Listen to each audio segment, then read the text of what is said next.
तो गाइस कैसे हैं आप सब लोग। स्वर्ड किंग के एपिसोड 71 के साथ हाजिर हूं। तो लास्ट एपिसोड के एंड पे हमने देखा था हमारा शुंजी एक पनिशमेंट टेस्ट देने के लिए ड्रैगन पूल के अंदर छलांग लगाता है, जहां पर उसे अरे फॉर्मेशन को पार करते हुए बाहर निकलना है। उस अरे फॉर्मेशन के अंदर जाने के बाद वहां पर उसके सामने उसका इवल सेल्फ आता है। तो इवल सेल्फ के साथ फाइट करने के बाद वो बेहोश हो जाता है और उसके बाद वो एक टाइगर केव के अंदर अपनी आंखें ओपन करता है। उसके बाद आगे की तरफ चलना स्टार्ट करता है। वो कहता है लगता है कि जहाँ पर इस केव के अंदर कुछ मिल सकता है। वो आगे की तरफ चलना स्टार्ट करता है तो उसे वहाँ पर हजारी होती है। वो कहता है यहाँ पर क्या है। वो वहाँ पर अटैक करता है तो उसके अटैक करने की वजह से पत्थर टूटता है और उसके नीचे से एक जड़ी बूटी निकलती है। ये देखकर वो काफी हैरान होता है और कहता है ये तो 9 ऑरिफिस अजूरे रूट है। शुंजी कहता है तो इसका मतलब ये तो वाकई में सच है कि इस केव के अंदर काफी सारी हिडन मिस्ट्रीज हो सकती हैं, जैसे कि मुझे यहाँ पर एक लेवल 6 की होली हर्ब मिली है। ये जड़ी बूटी एक लेवल 6 की जड़ी बूटी है। तो कहता है मुझे लगता है कि जो लोग भी यहाँ पर इस ड्रैगन पूल के टेस्ट को पास करके बाहर निकलते हैं उन लोगों की कल्टीवेशन डबल स्पीड के साथ बढ़ती होगी, क्योंकि उन्हें यहाँ से काफी कुछ मिलता होगा। यहाँ पर तो स्पिरिचुअल एनर्जी भी ज्यादा पावरफुल है। इसका मतलब यह है कि अगर मैं यहाँ पर रहकर कल्टीवेट करता हूँ तो मेरी एनर्जी ज्यादा बढ़ेगी, लेकिन मेरे पास ज्यादा टाइम नहीं है। वो उस जड़ी बूटी को तो उखाड़ लेता है और साथ ही कहता है कुछ लोग हैं बाहर जो काफी ज्यादा खुश हो रहे होंगे मेरे गायब होने की वजह से, इसलिए मुझे जल्दी से बाहर जाना होगा। वो कहता है जिन सॉन्ग मैं बहुत ही जल्दी आने वाला हूँ। बाहर आने के बाद तुम्हारे साथ मैं अपने स्कोर्स को सेटल करूंगा। तो एल्डर सेल्सियो अभी भी उस ड्रैगन केव के दहाने के ऊपर ही खड़े होते हैं। वो इंतजार कर रहे होते हैं और कहते हैं लड़के को इस ड्रैगन पूल के अंदर जम लगा हुआ है, पूरे 3 घंटे हो गए हैं और मैं अभी तक उसका इंतजार कर रहा हूँ। लेकिन अभी यहाँ पर कुछ हरकत महसूस हो रही है। पानी के अंदर काफी सारी एजिटेशन हो रही है। लगता है कि वो लड़का बाहर आने वाला है। ऐसा नहीं हो सकता। तो हमारा शुंजी अपने एक ही पंख के साथ उड़ता हुआ बाहर निकल आता है। ये देखकर वो काफी ज्यादा हैरान होते हैं और कहते हैं ये लड़का तो 3 ही घंटे में ड्रैगन पूल के अंदर से बाहर आ गया है। मास्टर सेल्सियो सोच रहे होते हैं पता नहीं मास्टर जैंग जैंग को ये वाला डिसेबल कहाँ से मिला है, बहुत ज्यादा स्पेशल है। तो शुंजी बाहर निकलने के बाद से कहता है मास्टर सेल्सियो अब जबकि मैंने ड्रैगन पूल के पनिशमेंट टेस्ट को पास कर लिया है तो इसका मतलब ये है मेरी पनिशमेंट पूरी हो चुकी है और आप डील के मुताबिक आप बाकी के सारे मसलों को संभालेंगे। मास्टर सेल्सियो से कहते हैं हाँ क्यों नहीं, जैसा कि हमने तुम्हारे साथ प्रीवियस डील की थी हमारे एग्रीमेंट के मुताबिक रिंग में जो कुछ भी हुआ था हम वो सबको संभाल लेंगे। तुमने अपनी पनिशमेंट को पूरा कर दिया है। तुम्हारा शुंजी वहाँ से वापस अपने घर आता है। जब वो अपने क्लाउड मैंशन में वापस आता है ट्रेन भागती हुई आती है और उसके साथ चिपका रोना शुरू कर देती है और कहती है बहुत ज्यादा परेशान हो गई थी, तुमने मुझे बहुत ज्यादा परेशान कर दिया, तुम इतने दिनों के बाद क्यों आ रहे हो। ये उसे कहता है तुम इतना ज्यादा रो क्यों रही हो, अब मैं वापस आ गया हूँ ना। तो रोते हुए उसे कहती है मैंने सुना था कि तुम एक बड़े से एक्सप्लोजन में मर गए, तुम रिंग के अंदर फाइट कर रहे थे, वहाँ पर एक बड़ा सा धमाका हुआ और उसी धमाके में तुम मर गए और तुम कभी वापस नहीं आओगे कि तुम यहाँ पर मेरे सामने आकर खड़े हो और मुझे यहाँ पर इस तुम्हारे जिंदा होने की कोई भी उम्मीद नहीं थी, इसी वजह से मैं रो रही हूँ। फिर उसके साथ ही लगकर रोना शुरू कर देती है। साथ ही वो उसे कहती है क्लाउड मैं बहुत ज्यादा स्ट्रॉन्ग बनना चाहती हूँ ताकि मुझे यहाँ पर तुम्हारी प्रोटेक्शन की जरूरत ना रहे और मैं तुम्हें प्रोटेक्ट कर सकूं। शुंजी उसे कहता है हाँ ठीक है क्यों नहीं। साथ ही वो सोच रहा था कि मेरी पिछली लाइफ में शुंजी सोच रहा था यहाँ पर मेरी रीबर्थ की वजह से बहुत सारी चीजें बदल चुकी हैं, मुझे यहाँ पर हर एक चीज के लिए तैयार रहना चाहिए। शुंजी उसे कहता है चलो फिर ठीक है, कल से मैं तुम्हारी ट्रेनिंग स्टार्ट करूंगा, मैं तुम्हारा टीचर बनूंगा। वैक्सीन कुछ दिनों के बाद का दिखाया जाता है। शुंजी बाहर बैठा था और उसके सामने लोरेन खड़ी होती है। लोरेन उसे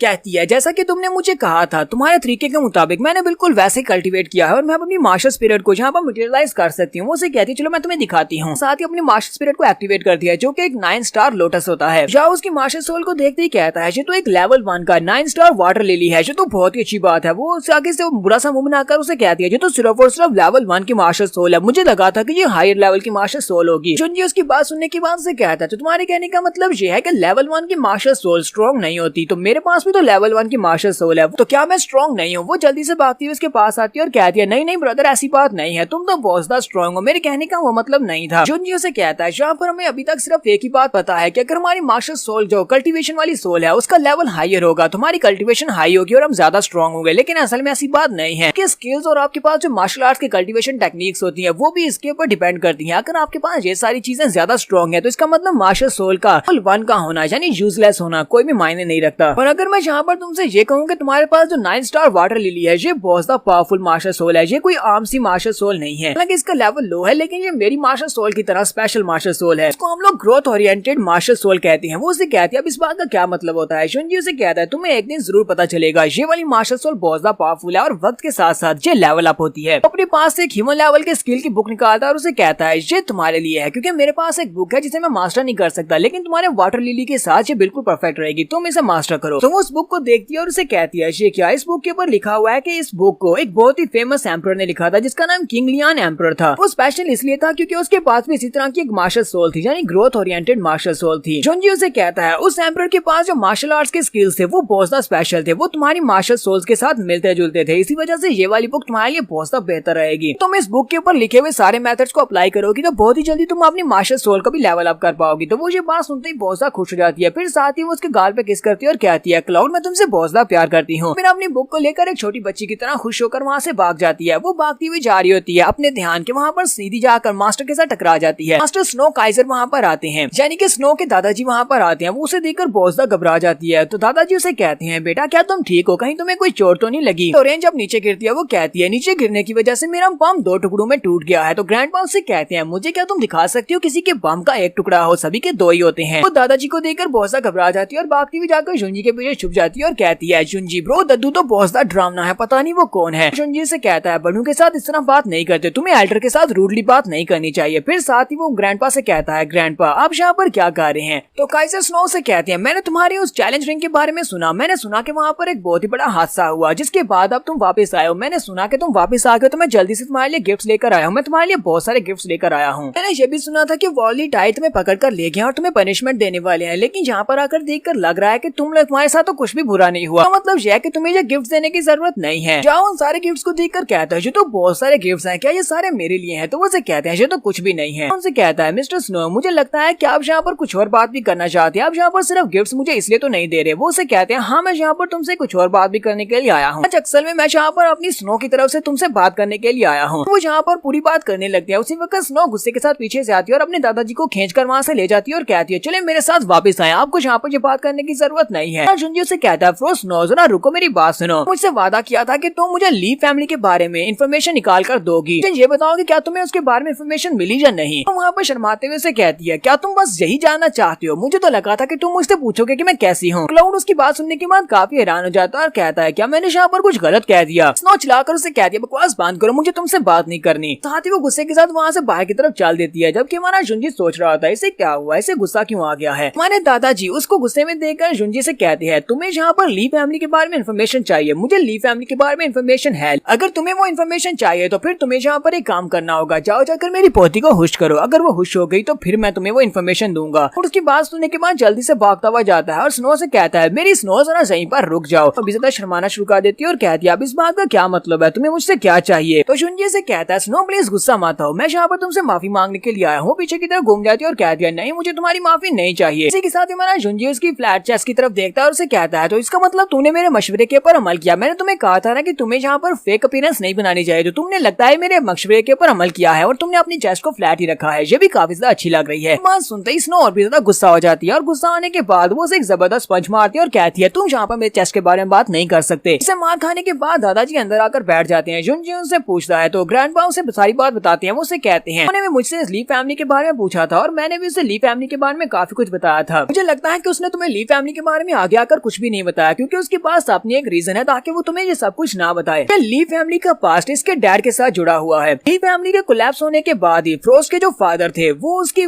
मिस ली को ढूंढने के लिए चले गए, जिसके साथ उसके नाजायज संबंध थे। बाद से हमें स्नो के फादर के बारे में कुछ भी पता नहीं चला कि वो कहाँ पर चले गए, हमें ये भी नहीं पता कि वो जिंदा है या मर चुके हैं। हमारा जुनजी उनसे कहता है ग्रैंडपा मैं इस बात को अच्छी तरह से समझ सकता हूँ, क्योंकि मेरा और उसका एक्सपीरियंस एक जैसा है, क्योंकि मेरे पेरेंट्स भी मुझे छोड़कर चले गए जब मैं एक छोटा सा बच्चा था। तो ग्रैंडपा उसे कहते हैं प्लीज मुझे माफ करना, मेरी वजह से अगर तुम्हें दुख हुआ हो तो। मुझे लगता है कि तुम यहाँ पर इस बारे में जानना चाहते हो कि ली फैमिली का कातिल कौन था, कि ली फैमिली के इरेडिकेशन के पीछे कौन बंदा था। ग्रैंडपा उसे कहते हैं उस वक्त ली फैमिली का इस पूरी डायनेस्टी में कोई भी दुश्मन नहीं था डायनेस्टी में, लेकिन मेरे बेटे ने एक बार मुझसे कहा था ली फैमिली का जो मास्टर है उसने एक सीक्रेट ऑर्गेनाइजेशन को ज्वाइन कर लिया है। सीक्रेट ऑर्गेनाइजेशन का नाम शायद शेंगलोंग का अलायंस था। मुझे लगता है कि शायद उसका नाम शेनलोंग अलायंस ही था। शेनलोंग अलायंस के बारे में ये कहा जाता है कि हालांकि शेनलोंग अलायंस ने अपनी प्रोफाइल को बहुत ज्यादा लो रखा हुआ था, लेकिन उस अलायंस के अंदर जितने भी लोग थे वो सारे के सारे मेंबर्स हीरोज थे। उन लोगों का मकसद यही था कि वो अपनी क्लाउड डायनेस्टी को प्रोटेक्ट कर सकें, लेकिन उन लोगों की जितने भी इंटरेस्ट थी वो सारी की सारी न्यू पावर के खिलाफ थी, क्योंकि न्यू पावर वालों का मकसद कुछ और था। इसी वजह से वो उनके रास्ते की सबसे बड़ी रुकावट थे। हमारा शाह उनसे कहता है मुझे न्यू पावर के बारे में पता है कि न्यू पावर को स्टार सेक्टर वाले प्रोटेक्ट कर रहे हैं। उससे कहते हैं हाँ तुमने बिल्कुल ठीक सुना है, एंशिएंट स्टार सेक्टर वाले भी सब में शामिल हैं। पूरी की पूरी क्लाउड डायनेस्टी में कोई ऐसी पावर है जो कि ली मैंशन को बर्बाद कर सकती है, ली फैमिली को डिस्ट्रॉय कर सकती है, तो वो सिर्फ न्यू पावर है। कुछ लोग तो ये भी कहते हैं कि ड्रीम फैमिली ही न्यू पावर की पिलर पिलर है। न्यू पावर सारी की सारी इस ड्रीम फैमिली से निकली है और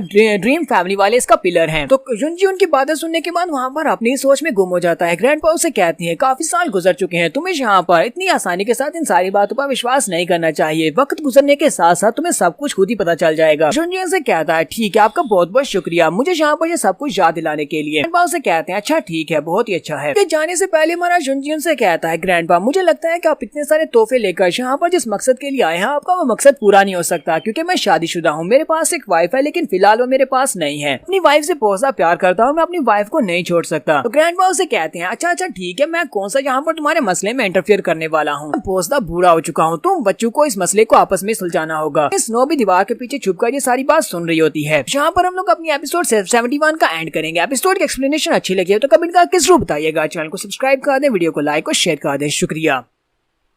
तो गाइस कैसे हैं आप सब लोग। स्वर्ड किंग के एपिसोड 72 के साथ हाजिर हो। तो लास्ट एपिसोड के एंड पे हमने देखा था कि हमारा जुनजी ग्रैंडपा से कहता है कि आप जिस बात के लिए यहाँ पर गिफ्ट्स लेकर आए थे मैं उस बात को एक्सेप्ट नहीं कर सकता, क्योंकि मैं पहले से शादीशुदा हूँ। तो ग्रैंडपा उसकी बात सुनने के बाद कहते हैं, मुझे तुम बच्चों के मसले में पढ़ने की जरूरत नहीं है, बहुत ज्यादा बुढ़ा हो चुका हूँ, स्नो जाने और तुम जानो। वो वहाँ से चले जाते हैं जबकि स्नो भी बाहर के पास सुन रही होती है। इस एपिसोड की शुरुआत में हमारा जुनजी सोच रहा होता है, मुझे लगता है कि ड्रीम फैमिली का मास्टर गू वो मुझे यहाँ पर टारगेट कर रहा है, और मुझे लगता है कि इस मास्टर गू का ताल्लुक न्यू पावर के साथ भी है, और इसी के साथ साथ एंशिएंट स्टार सेक्टर जो कि इनको बैकग्राउंड सपोर्ट दे रहा है उनके साथ भी इसका कनेक्शन है, यही उनके बीच की कड़ी है। लेकिन इस बात का मतलब ये तो नहीं हो सकता है कि मेरे पेरेंट्स को भी न्यू पावर नहीं मारा है, लेकिन मेरे पेरेंट्स का इन लोगों के साथ क्या ताल्लुक हो सकता है। हाँ, ये पॉसिबिलिटी हो सकती है, कहीं मेरे पेरेंट्स ने भी तो शेनलॉन्ग अलायंस के उस ग्रुप को तो नहीं ज्वाइन किया था जिसकी वजह से बाकी सभी लोग मारे गए, उसी वजह से मेरे पेरेंट्स को भी मारा गया होगा। लगता है कि मैं सच्चाई के काफी ज्यादा करीब पहुंचता जा रहा हूँ। मैं जितना ज्यादा सच्चाई के करीब पहुंचता जा रहा हूँ मेरे लिए उतना ज्यादा ये हार्ड होता जा रहा है, यानी कि इन्वेस्टिगेशन और ज्यादा मुश्किल हो गई है। जुनजी कहता है, तो मेरे लिए सबसे ज्यादा इंपॉर्टेंट बात फिलहाल के लिए अपनी स्ट्रेंथ को इंक्रीज करना है। अगर मैं अपनी कल्टीवेशन को बढ़ा लेता हूँ तो उसके बाद मेरे लिए इन सभी से मुकाबला करना आसान हो जाएगा। और वो जल्दी से अपने रीइंकार्नेशन स्टोन को बाहर निकालता है और इस कोन को ओपन करते हुए उसके अंदर चला जाता है, ताकि वहाँ पर वो टाइम गेन कर सके। बाहर का 1 दिन और वहाँ पर 5 दिन होते हैं। साथ ही वो अपनी तलवार को भी निकालता और कहता है, जुनजी कहता है, अपनी प्रीवियस लाइफ में मरने से पहले मैं मार्शल आर्ट्स एम्परर लेवल तक पहुंच चुका था। उसके बाद मैं एम्परर राम की सारी मिस्ट्रीज को जानने के बहुत ज्यादा करीब पहुंच चुका था, लेकिन जितना ज्यादा मैं उसके बारे में जान रहा था उतना ज्यादा मुझे महसूस हो रहा कि मैं बस एक छोटा सा लड़का हूँ। अपनी प्रीवियस लाइफ में मैंने एक बहुत ही स्पेशल मार्शल आर्ट्स की टेक्निक को इजाद किया था जो कि तलवारबाजी की टेक्निक थी, और उसका नाम क्योटिक स्वर्ड स्पिरिट टेक्निक था। वाला फार्मूला बहुत ज्यादा स्पेशल फार्मूला था। हालांकि मैंने उस फार्मूला को मार्शल आर्ट्स एम्परर लेवल तक पहुंचने के बाद इस्तेमाल किया था, लेकिन फिलहाल में मुझे उस मार्शल आर्ट्स फार्मूला को यहीं पर मास्टर करना होगा ताकि मैं उसे यूज कर सकूं। हमारा जुनजी वहीं पर खड़े खड़े उस स्पेशल फार्मूला को यूज करते हुए अपनी कल्टीवेशन को एनहांस करने की कोशिश करता है। जब वो उस फार्मूला को यूज करेगा तो उसकी कल्टीवेशन सर्च करेगी, तो वहीं पर अपनी पावर्स को रिलीज करता है और वहाँ पर अपनी आंखें बंद करता है, और साथ ही वो पर एक जोरदार चीख मारता है क्योंकि उसकी बॉडी के अंदर से जबरदस्त एनर्जी निकलती है। वो वाला स्पेशल फार्मूला यूज करने की वजह से जुनजी की बॉडी के अंदर से काफी ज्यादा एनर्जी निकल रही होती है, और इसी के साथ उसके मुंह से ब्लड निकलता है। वो कहता है, क्या मैं यहाँ पर सक्सेसफुल हुआ हूँ? यहाँ पर नहीं। ऐसे हमारे जुनजी के मुंह से ब्लड निकलता है, वो साथ ही एक चीख मारता है। उसी वक्त वो लोग बाहर से भागते हुए अंदर आते हैं। ट्रेन जल्दी से भागती हुई अंदर आ जाती है, जबकि मिस किन भी वहीं पर होती है। मिस किन खिड़की खोलकर उसे अंदर की तरफ देख रही होती है और कहती है, क्या तुम ठीक हो? लोरेन से पूछती है जुनजी के साथ क्या हुआ है। वो कहती है, मुझे नहीं पता, मैं अभी भी यहाँ पर पहुंचू। जब मैं यहाँ पर रूम के अंदर आई तब ये इसी तरह था, ये बेहोश हो चुका था। तो लोरेन मिस किन से कहती है, जो यहाँ पर बहुत ही खामोशी के साथ कांप रहा है और साथ ही आहिस्ता आहिस्ता बोल भी रहा है, कहीं ऐसा दुनिया किसी डेविल ने पोजेस कर लिया है। किन भी जल्दी से भागती हुई अंदर आ जाती है और उसे कहती है, मिस्टर चू क्या तुम ठीक हो? तुम्हारे जुनजी की हालत काफी ज्यादा खराब होती है, उसकी माथे से काफी सारा पसीना बह रहा होता है। तो लोरेन वहीं पर रोना शुरू कर देती है और कहती है, ऐसा नहीं हो सकता, जुनजी ऐसे नहीं मर सकता, तुम यहाँ पर नहीं मर सकते, तुम्हें मेरे साथ ही रहना है। मिस किन को समझ आ जाती है, वो कहती है, लगता है कि यहाँ पर कुछ और होने वाला है। वो लोरेन से कहती है, लोरेन चलो जल्दी से यहाँ से निकलो, यहाँ पर ब्रेक थ्रू करने वाला है। अगर इसने ब्रेक थ्रू किया तो यहाँ पर जबरदस्त एनर्जी सर्च निकलेगा, जिसकी वजह से हम सभी लोग पीछे की तरफ गिर जाएंगे। इसके साथ ही हमारा जुनजी वहाँ पर एक चीख मारता है, उसकी बॉडी से जबरदस्त एनर्जी सर्च निकलता है। वो एनर्जी इतनी ज्यादा पावरफुल होती है, जुनजी के आसपास काफी सारी एनर्जी निकलती है और यहाँ तक कि उसके घर की छत भी टूट जाती है। मिस किन ने लोरेन को वहाँ पर कवर किया होता है ताकि वो उसके इफेक्ट से बचा सके। जुनजी अपनी तरफ देखता और कहता है, लगता है कि मैंने उस क्योटिक फार्मूला को यूज करते हुए लेवल अप किया है, और यहाँ पर सिर्फ कोई एक लेवल अप नहीं किया बल्कि मैंने यहाँ पर इकट्ठे 6 लेवल्स अप किए हैं। तो मतलब यह कि मैं स्पिरिट गैदरिंग ग्राम के 9th लेवल तक पहुंच चुका हूँ। ये देखकर मिस किन भी बहुत ज्यादा हैरान होती है और कहती है, ऐसा कैसे हो सकता है, तुमने डायरेक्टली 6 लेवल्स को कैसे अप कर लिया? जुनजी आगे से हंसना शुरू कर देता और कहता है, मैं तो यहाँ पर डायरेक्टली अर्थ स्पिरिट राम में पहुंचना चाहता था, अफसोस कि मुझे यहाँ पर दोबारा से एक सेल्फ पुश देना पड़ेगा और दोबारा कल्टीवेट करते हुए अपने आप को अर्थ स्पिरिट राम में पहुंचाना पड़ेगा। स्किन और लोरेन दोनों ही उसकी तरफ देखकर बहुत ज्यादा हैरान हो रहे होते हैं। इसी वक्त एक लड़का बाहर से भागता हुआ अंदर आता है और उसे कहता है, मास्टर चू बहुत ही बुरा हुआ है, मास्टर किन जाग गए हैं, यानी कि मिस किन के फादर जाग गए पे और जागने के बाद वो सीधा अपनी किन फैमिली की तरफ चले गए हैं। हम उन्हें रोक नहीं पाए। बात सुनते ही मिस किन काफी ज्यादा हैरान हो जाती है और साथ ही रोना शुरू कर देती है और कहती है अब क्या होगा, मेरे फादर का क्या होगा, वो अकेले वहाँ पर चले गए हैं, अंकल तो उन्हें मार डालेंगे। जुनजी उसे कहता है वो यहाँ से कब गए और तुमने मुझे आकर रिपोर्ट क्यों नहीं किया, क्या तुम लोग इतने बड़े बेवकूफ हो, तुम मेरे पास आए क्यों नहीं। वो नौकर उसे कहता है सर हम आपके पास आना चाहते थे लेकिन आप यहाँ पर सेल्फ कल्टीवेशन में बहुत ज्यादा बिजी थे, इसी वजह से हम आपको डिस्टर्ब नहीं कर सकते थे, लेकिन वो मास्टर किन है और हम उनको अपने आप से रोक भी नहीं सकते थे। जुनजी मिस किन का हाथ पकड़ता है और उसे कहता है मिस किन हम लोग यहाँ पर इंतजार नहीं कर सकते, चलो जल्दी से यहाँ से चलते हैं। वो अपना पंख निकालता है, मिस किन को उठाता है और वहाँ से उड़ना स्टार्ट करता है। वो उसे कहता है हमें जल्दी से जल्दी वहाँ पर पहुँचना होगा, हम लोग लेट हो गए तो हो सकता है कि तुम्हारे अंकल तुम्हारे फादर को मार डाले। और ये लोग उड़ते हुए जल्दी से वहाँ से चले जाते हैं, जबकि लोरेन बेचारी वहीं पर पीछे खड़ी होती है और वो पीछे खड़ी ये सब कुछ देखकर वहीं पर रोना शुरू कर देती है और कहती है तुम मेरे साथ ऐसा कैसे कर सकते हो, मैंने तुम्हारा बहुत ज्यादा ख्याल रखा, जब तुम यहाँ पर बीमार थे सबसे पहले मैं तुम्हारे पास भागती हुई आई, लेकिन तुम यहाँ पर किसी दूसरी लड़की को उठाकर यहाँ से चले गए हो, बहुत ज्यादा मीनी हो, उसके बाद मैं तुमसे कभी भी बात नहीं करूंगी। जुनजी मिस किन को उठाकर उनकी किन फैमिली में पहुंच जाता है। किन उसे कहती है तुमने रास्ते में मुझे जो भी बात बताई है उसका क्या मतलब है, क्या तुम्हें लगता है कि मेरे फादर यहाँ पर खतरे में हैं? उसे कहता हाँ मुझे ऐसा ही लगता है। तो वो उसे कहती है ऐसा कैसे हो सकता है, मेरे फादर किन फैमिली के प्रीवियस मास्टर हैं, बीमार होने की वजह से वो मास्टर की कुर्सी के ऊपर से हटे थे, हमारी फैमिली के जितने एल्डर्स हैं वो सभी उनकी रिस्पेक्ट करते हैं, वो उन्हें देखकर बहुत ज्यादा खुश होंगे और उन्हीं का साथ देंगे। जुनजी उसे कहता है मुझे नहीं लगता कि यह सब कुछ इतना ज्यादा सिंपल है, मिस्टर किन को ये सब कुछ पहले से पता होगा, इसी वजह से वो वहाँ पर सीधा उठने के बाद फैमिली में चले गए हैं। उन्हें पता होगा कि उन्हीं के भाई का ये सारा प्लान है, उसी ने उन्हें पॉइजन दिया होगा, इसी वजह से वो उससे बदला लेने के लिए पर्सनली आए हैं। यानफेंग किन के पास पहले से वो सारी पावर है और तुम्हें भी इस बारे में अच्छी तरह से पता है वो अपनी पावर्स के साथ क्या कर सकता है। तुम्हें ये बात भी अच्छी तरह से पता है कि मैं तुम्हें और तुम्हारे फादर को वहाँ से बचाकर निकाल कर ले आया था, जिसकी वजह से अब उसने अपने मैंशन की सिक्योरिटी को और भी ज्यादा दुगना कर दिया होगा। मुझे लगता है कि तुम्हारे फादर को मार डालेगा अगर हम लोग जल्दी से वहाँ पर नहीं पहुँचे। जुनजी उसे कहता है मुझे पता है कि तुम अपने अंकल का चेहरा नहीं देखना चाहती, तुम यहीं पर रुककर इंतजार कर सकती हो, मैं अंदर जाकर तुम्हारे फादर को बचाकर ले आता हूँ। तो मिस किन उसे कहती है नहीं मैं भी तुम्हारे साथ ही जाऊंगी। इसी वक्त जुनजी को कुछ महसूस होता है। जुनजी मिस किन को पकड़ता है और साइड के ऊपर करते हुए कहता है जल्दी से साइड के ऊपर हट जाओ, हमारे पर अटैक हुआ है। इसी वक्त सामने से काफी सारी पॉइजनस फॉग निकल कर आ रही होती है। जुनजी कहता है अपनी सांस बंद करो, यहाँ पर सामने से पॉइजनस फॉग निकल कर आ रही है, ये तो उस ऑक्टोपस की है यानी कि मास्टर टियानफेंग किन की है। टियानफेंग किन ने यहाँ पर अपने पॉइजन को रिलीज करते हुए अपने सारे के सारे आदमियों को मार दिया है, लेकिन वो ऐसा क्यों करेगा। पर वो सामने की तरफ देखते हैं तो हमारी मिस किन के डैड खड़े होते हैं। डैड ने वहाँ पर अपनी पावर्स को रिलीज किया होता है, उसके पास जो मार्शल आर्ट्स की स्पिरिट होती है वो शायद एक जेलीफिश है, साथ उन्होंने अपने इर्द गिर्द कवच बनाया होता है तो उसकी पॉइजनस फॉग के साथ बच सके। मास्टर किन उससे कहते हैं पता नहीं हमारी फैमिली में तुम्हारे जैसा कमीना और घटिया इंसान कहाँ से पैदा हो गया, तुम मेरे भाई नहीं हो सकते, लेकिन अफसोस की बात यह है कि तुम यहाँ पर मुझे नहीं मार सकते क्योंकि मुझे अभी अपनी फैमिली की ड्यूटी पूरी करनी है, क्योंकि मैं फैमिली का पैट्रियार्च हूँ और मुझे यहाँ पर अपनी फैमिली को बचाने के लिए तुम्हें मारना होगा। अगर मैं यहाँ पर मर भी जाता हूँ तुम्हारे हाथों से तो मैं मरने से पहले तुम्हें यहाँ पर सजा जरूर दूंगा। टियानफेंग आगे से हंसना शुरू कर देता है और उसे कहता है मेरे प्यारे भाई तुम्हें क्या लगता है कि तुम यहाँ पर मुझसे ज्यादा पावरफुल हो, तुम्हें क्या लगता है कि तुम हमेशा के लिए गद्दी के ऊपर बैठकर रह सकते हो, बूढ़े हो चुके हो, इसी वजह से तुम हमारे किन बिजनेस को संभालने के लायक नहीं रहे, वजह से अब यहाँ पर मेरा मौका है, मैं हमारी किन फैमिली को ब्राइटर फ्यूचर दे सकता हूँ, वजह से मैं चाहता हूँ कि तुम अपनी सीट के ऊपर से हट जाओ, मैं तुम्हारी जान बख्श दूंगा। जैसा कि तुमने भी कहावत सुनी होगी कि एक माउंटेन के ऊपर दो टाइगर्स नहीं रह सकते, इसी वजह से तुम्हें यहाँ पर मरना पड़ेगा। साथ ही वो फिर से अपने टेंटिकल्स के साथ अपने भाई के ऊपर अटैक करता है, जबकि उसी वक्त जुनजी किन के सामने आकर खड़ा हो जाता है, उसके अटैक को वहाँ पर अवॉइड करता है।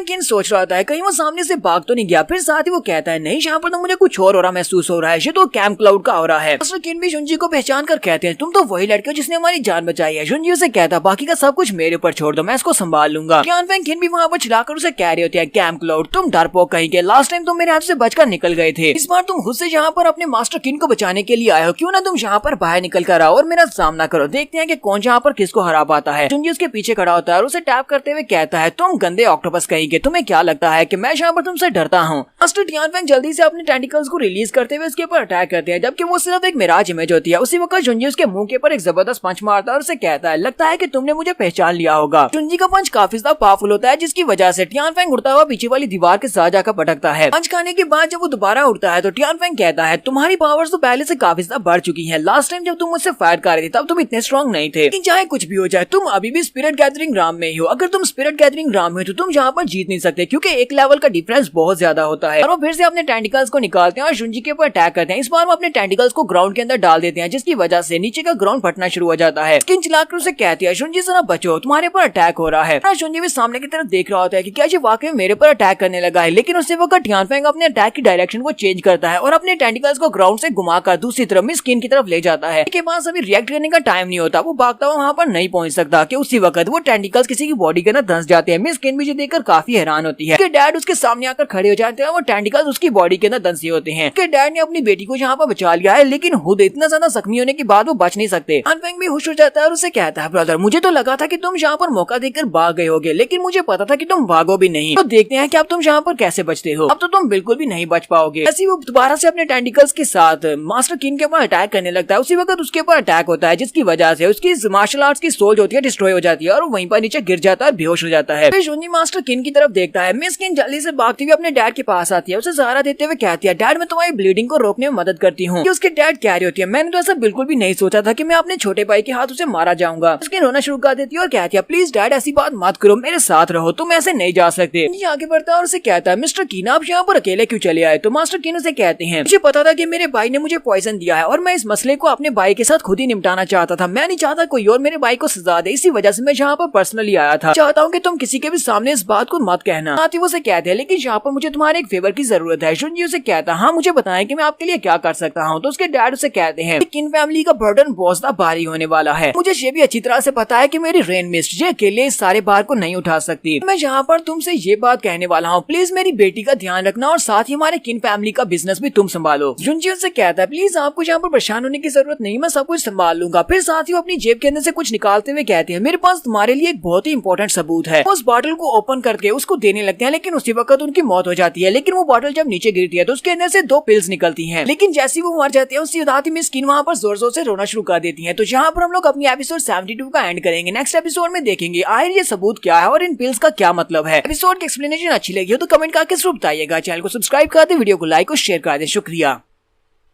तो गाइस कैसे हैं आप सब लोग। स्वर्ड किंग के एपिसोड 73 के साथ हाजिर हो। तो लास्ट एपिसोड के एंड पे हमने देखा था तो मिस किन के डैड एंड के ऊपर मर जाते हैं और मरने के साथ ही वो अपने पास से एक बॉटल भी निकालते हैं जिसके अंदर कुछ पिल्स रखी होती हैं। वो हमारे जुंजी से कहते हैं ये एक बहुत ही इंपॉर्टेंट सबूत है। यहीं पर हमने एपिसोड का एंड किया था और आपको कहा था कि अगली एपिसोड में बताएंगे कि ये इंपॉर्टेंट सबूत क्या है। तो इस एपिसोड की शुरुआत जेल से की जाती है। हमारा जुंजी चाचा जी को जख्मी करने के बाद उसको पकड़कर जेल में बंद कर देता है। तो वो जेल में बंद बैठा होता है और उसे कहता है, तुम लड़के तुम्हें क्या लगता है कि तुम यहाँ पर मुझसे सब कुछ गुलवा लोगे, मुझे यहाँ पर बंद कर कोई भी फायदा नहीं है। इस वक्त किन फैमिली की जितनी भी शॉप्स हैं उन सभी के ऊपर मेरे लोग हैं, यानी कि इस वक्त पूरी की पूरी किन फैमिली के ऊपर मेरा राज है। मिस किन दोबारा से नई पैट्रियार्च बन भी जाती है तब इसे कोई भी फायदा नहीं होने वाला। साथ ही वो हंसना शुरू कर देता है और उसे कहता है, तुम्हें क्या लगता है कि तुमने यहाँ पर मुझे पकड़ लिया है तो तुम यहाँ पर ये सारी सिचुएशन को हल कर लोगे। ये तो तुम्हारा एक बहुत बड़ा सपना है जो कभी भी हल नहीं होगा। तो जुंजी उसकी बातें सुनने के बाद से कहता है, तुम्हारा बहुत बहुत शुक्रिया जो तुमने मुझे यहाँ पर ये वाली बात बता दी गई। इस वक्त किन फैमिली की जितनी भी शॉप्स हैं सभी पर तुम्हारे लोग हैं। तो मतलब यह है कि उनको एक एक करके वहाँ से हटाना होगा। ये बात सुनते ही टियानफेंग किन और भी गुस्सा हो जाता है। तो जुंजी अपने पास से वो बॉटल निकालता है और उसके सामने करते हुए कहता है, क्या तुम्हें ये बॉटल अभी भी याद है। इस बॉटल को देखते टियानफेंग किन काफी ज्यादा घबरा जाता है। जुंजी उसे कहता है, ये एक बहुत ही ब्रांड वाली कल्टीवेशन स्पिरिट पिल है, इसको कल्टीवेशन स्पिरिट पिल कहा जाता है और सभी लोग इसको खरीदते हैं। यहाँ तक कि किन फैमिली भी इस पिल को बना रही है। या फिर ऐसा कहूँ कि तुम्हारे पास कोई इसके मटेरियल्स को बेचता है और उसके बाद तुम उन पिल को बनाकर अपनी किन फैमिली के बिजनेस में उनको बेच रहे हो। ये पिल तो वाकई में बहुत ज्यादा खास है और कोई भी इसको यूज करता है तो उसे इसकी लत लग जाती है, क्योंकि इसके अंदर एक स्पेशल केमिकल है जिसको हीन कहते हैं। एक आम इंसान के लिए इसको जान पाना बहुत ज्यादा मुश्किल है। हर रोज यहाँ पर कल्टीवेटर्स इसको यूज कर रहे हैं, लेकिन इसके अंदर जो हीन है वो बहुत ज्यादा कलरलेस है और बहुत ज्यादा ऑर्डरलेस है, लेकिन उसको पहचान पाना बहुत ज्यादा मुश्किल है। लेकिन वो बहुत ज्यादा नशे वाली दुआ है। शुरुआत में अगर जो भी स्पिरिट पिल को यूज करेगा वो अपनी कल्टीवेशन लेवल को इंक्रीज कर पाएगा, जिसकी वजह से सभी लोग इसके एडिक्ट हो जाते हैं और इसको यूज करना स्टार्ट करते हैं। उन्हें लगता है कि इसको यूज करते रहने से उनका कल्टीवेशन लेवल इंक्रीज हो रहा है। लेकिन असल बात तो ये होती है जब तक उन्हें समझ आती है तब तक वो इसकी नशे की लत में लग चुके होते हैं। उन्हें ये पिल चाहिए होती है। अगर उन्हें ये पिल मिलना बंद हो जाएगी तो उसके बाद तो उनका जो स्पिरिचुअल सी है वो डिस्ट्रॉय हो जाएगा, जिसकी वजह से उनकी कल्टीवेशन लेवल 0 होने की वजह से उनकी मौत हो जाएगी। तो असल में यह कहना गलत नहीं होगा कि ये एक नशे की दवा है जो अगर एडिक्ट को नहीं मिलेगी तो वो मर सकता है। मुझे ये बताओ कि क्या इन पिल्स को तुम बना रहे हो, पर मुझे ऐसा लगता नहीं है कि तुम इन पिल्स को बना सकते हो। मुझे ये बताओ कि इसके पीछे कौन है, कौन तुम्हें माल सप्लाई करता है। टियानफेंग किन उसे कहता है, तुम्हें यहाँ पर ये सब कुछ करने से कुछ भी हासिल नहीं होगा, क्योंकि मैं तुम्हें कभी भी उस बंदे का नाम नहीं बताऊंगा। जुंजी कहता है, तो फिर ठीक है, लगता है कि तुम्हें यहाँ पर मार नहीं होगा क्योंकि तुम तो मेरे किसी भी काम के नहीं हो। वो अपने पास से जिन और जैंग फायर नीडल निकालता है और उसकी तरफ फेंक देता है। ये देखकर वो बहुत ज्यादा घबरा जाता है और उसे कहता है, जरा रुको रुको मैं तुम्हें बताता हूँ। तो वो चिल्लाकर उसे कहता है, मैं तुम्हें नाम बताता हूँ, ये सब कुछ ड्रीम फैमिली के जिन सॉन्ग गू ने किया है। सॉन्ग गू ने मुझसे वादा किया था, उसने कहा था अगर मैं अपनी सुपरमार्केट में यानी कि हमारी जितनी भी शॉप्स हैं उन सभी में हम लोग ये स्पिरिचुअल पिल को बेचा करेंगे, मेरी मदद करेगा, वो मेरी मदद करेगा किन फैमिली के बिजनेस के ऊपर कब्जा करने में और मुझे नया फैमिली का नया नया पैट्रियार्च बना देगा। मुझे इस बारे में बिल्कुल भी नहीं पता था कि हीन के साइड इफेक्ट्स क्या हैं। मुझे बस इतना पता है कि इस पिल की मदद से हमारी जो बिक्री थी बहुत ज्यादा बढ़ गई थी। जुनजी इसकी बात सुनने के बाद सोच रहा था इस जिनसोंग गू का मकसद क्या है। वो यहाँ पर न सिर्फ मेरे पीछे है बल्कि वो यहाँ पर सारे बिजनेस को भी कंट्रोल करना चाहता है। वो सारी शॉप्स के ऊपर हीन वाली पिल्स को बिकवा रहा है ताकि सभी लोगों को नशे की लत लग जाए। लेकिन उसका मकसद क्या है? लगता है कि कुछ बड़ा करना चाहता है। इस वक्त मिस्किन भी वहाँ पर आ जाती है। वो बहुत ज्यादा गुस्से में होती है। उसके हाथ में नाइफ होता है। वो वहाँ पर आती है और अपने अंकल को मारने लगी है। वो जुनजी से कहती है मेरे रास्ते से साइड पर हट जाओ, मैं इसको मार डालूंगी। ये एक बहुत ही कमीना और घटिया इंसान है जिसने मेरे डैड को मार दिया है, अपने ही भाई को मार डाला। इस जैसे इंसान को जिंदा रहने का कोई भी हक नहीं है।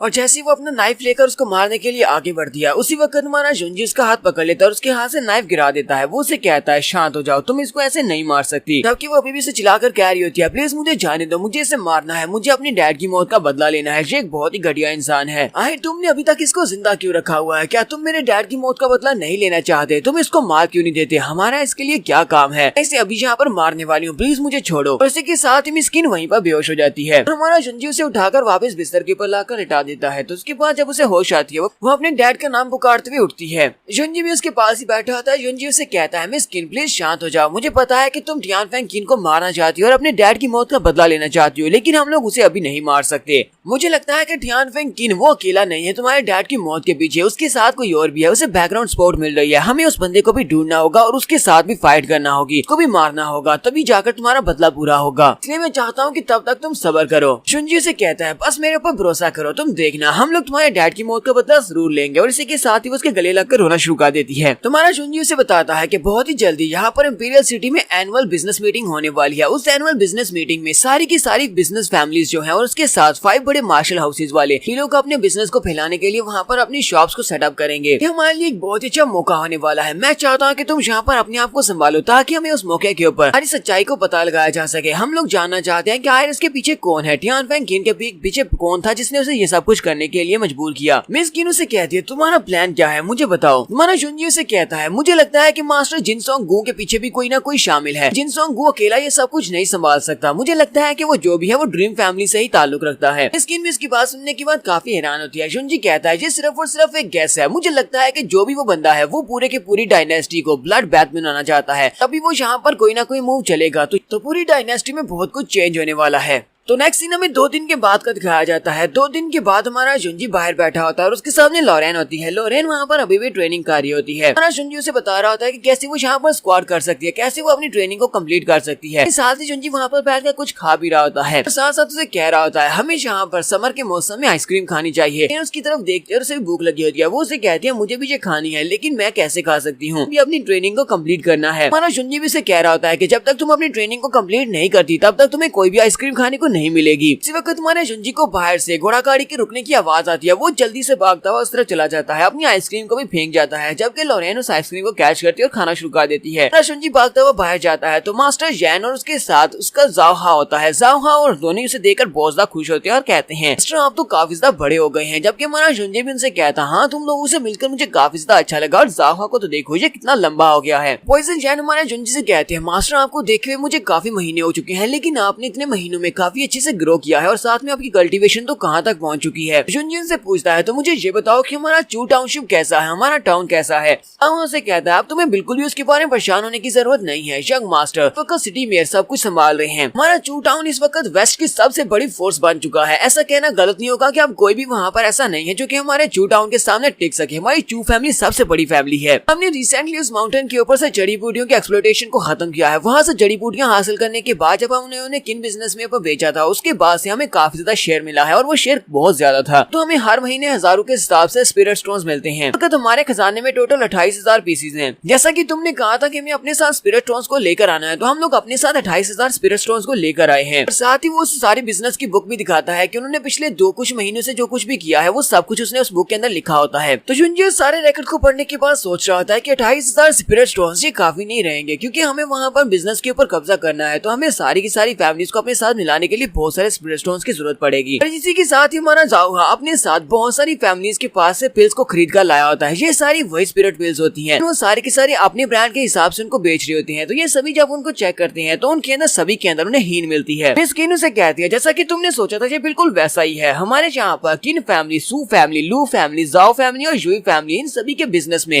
सभी की फैमिलीज में जितनी भी पिल्स हैं वो सभी की सभी अलग है, लेकिन उन सभी के अंदर हीन की अलग अलग डोज भी है। अब तो मुझे भी ऐसे लगता है कि जिनसों को अकेला ये सब कुछ नहीं कर सकता, क्योंकि इस वक्त जितने भी बड़े फैमिली बिजनेसेस हैं उन सभी के ऊपर लोगों का कब्जा है और इन लोगों ने वहाँ पर हीन को बेचना जारी किया हुआ था। इसका मतलब यह है कि ये पूरे इंपीरियल सिटी को यहाँ पर इस पिल का एडिक्ट बना रहे हैं। दुनिया सभी लोगों से कहता है क्या तुम्हें पता है कि हमारी क्लाउड डायनेस्टी के 80% वॉरियर्स ऐसे हैं जो कि स्पिरिट पिल को यूज करते हैं, यानी कि हमारी आर्मी के लोग भी स्पिरिट पिल को यूज कर रहे हैं और जो हमारे एम्परर को प्रोटेक्ट करते हैं वो लोग भी इन स्पिरिट पिल्स को यूज करते हैं। मुझे लगता है कि कोई तो ऐसा मास्टरमाइंड है जो इन सभी लोगों को हीन के जरिए से कंट्रोल करना चाहता है। मुझे तो लगता है कोई ऐसा चाह रहा है कि वो हमारे एम्परर को गद्दी से हटाकर खुद एम्परर की सीट के ऊपर बैठ जाए। ताओ से कहता है मास्टर ये तो बहुत ही बड़ी खबर है, मास्टर हमें इसको जाकर एम्परर को बताना चाहिए। ये पूरी की पूरी इंपीरियल सिटी के लिए बहुत ही बड़ी खबर हो सकती है। चाहे ड्रीम फैमिली वालों के पास काफी सारे लोग ही क्यों ना हो, उनके पीछे कोई मास्टरमाइंड ही क्यों ना हो, लेकिन इंपीरियल फैमिली के लिए भी यहाँ पर काफी सारी फैमिलीज हैं। कैप्सिस फैमिली और इसके साथ ग्रेट ब्लास्ट फैमिली, ये दोनों ही उनके साथ है। मुझे नहीं लगता कि ड्रीम फैमिली इनके खिलाफ ज्यादा कुछ कर पाएंगे, इसलिए मुझे लगता है कि मैं जाकर एम्परर या इंपीरियल फैमिली में किसी को बता देना चाहिए। तो उनसे कहता है नहीं, हम लोग इस खबर को यहाँ पर रिलीज नहीं कर सकते। पहली बात तो यह है कि ये जो हीन होती है ये हाईली एडिक्टिव है, ठीक है। जो लोग भी इसे ले रहे हैं उनकी बॉडी के अंदर ये चली गई है और वो लोग इसको छोड़ नहीं सकते। इसको डिटॉक्सिफाई करने के लिए बहुत ज्यादा स्पेशल टूल्स की जरूरत पड़ेगी और ऐसे एंटीडोट्स की जरूरत पड़ेगी जो बहुत ज्यादा स्पेशल हो। दूसरी बात यह है कि हमारे पास ऐसा कोई भी सबूत नहीं है कि हम लोग ड्रीम फैमिली के ऊपर इसका इल्जाम लगा सके। ड्रीम फैमिली वाले अपनी जान छुड़ाने के लिए जिनसोंग गू के ऊपर सारा ब्लेम डाल सकते हैं और सिर्फ उसे एक बंदे के ऊपर ब्लेम डालकर उसे साइड के ऊपर किया जा सकता है और ड्रीम फैमिली वाले दोबारा से ये काम शुरू कर सकते हैं। इसका मतलब यह है कि हम लोग पूरी की पूरी ड्रीम फैमिली या फिर जो भी मास्टरमाइंड है उसको नहीं पकड़ सकेंगे। ऊपर से उनके पीछे जो मास्टरमाइंड है उसको भी हमारे बारे में पता चल जाएगा कि हमने उनको एक्सपोज कर दिया है, जिसकी वजह से हम लोग उनके निशाने के ऊपर आ जाएंगे। मिस किन उसे कहती है तो इसका मतलब यह है कि हम लोग यहाँ पर कुछ भी नहीं कर सकते, हम लोग यहाँ पर जानबूझकर भी अनजान बने रहेंगे। उसे कहता है नहीं, हम लोग यहाँ पर ये सब कुछ मसला हल करने वाले हैं, मैं इन दोनों मसलों को यहाँ पर हल लूंगा, लेकिन ये सब कुछ एक्शन वाले दिन होने वाला है। लेकिन उससे पहले मेरे पास तुम्हारे लिए भी कुछ काम है, तुम सभी को कोई ना कोई काम करना होगा। मेरे पास तुम्हारे लिए कोई ना कोई टास्क है, जहाँ पर हम लोग अपनी एपिसोड 73 का एंड करेंगे। एपिसोड की एक्सप्लेनेशन अच्छी लगी हो तो कमेंट करके जरूर बताइएगा। चैनल को सब्सक्राइब कर दे, वीडियो को लाइक और शेयर कर दे। शुक्रिया।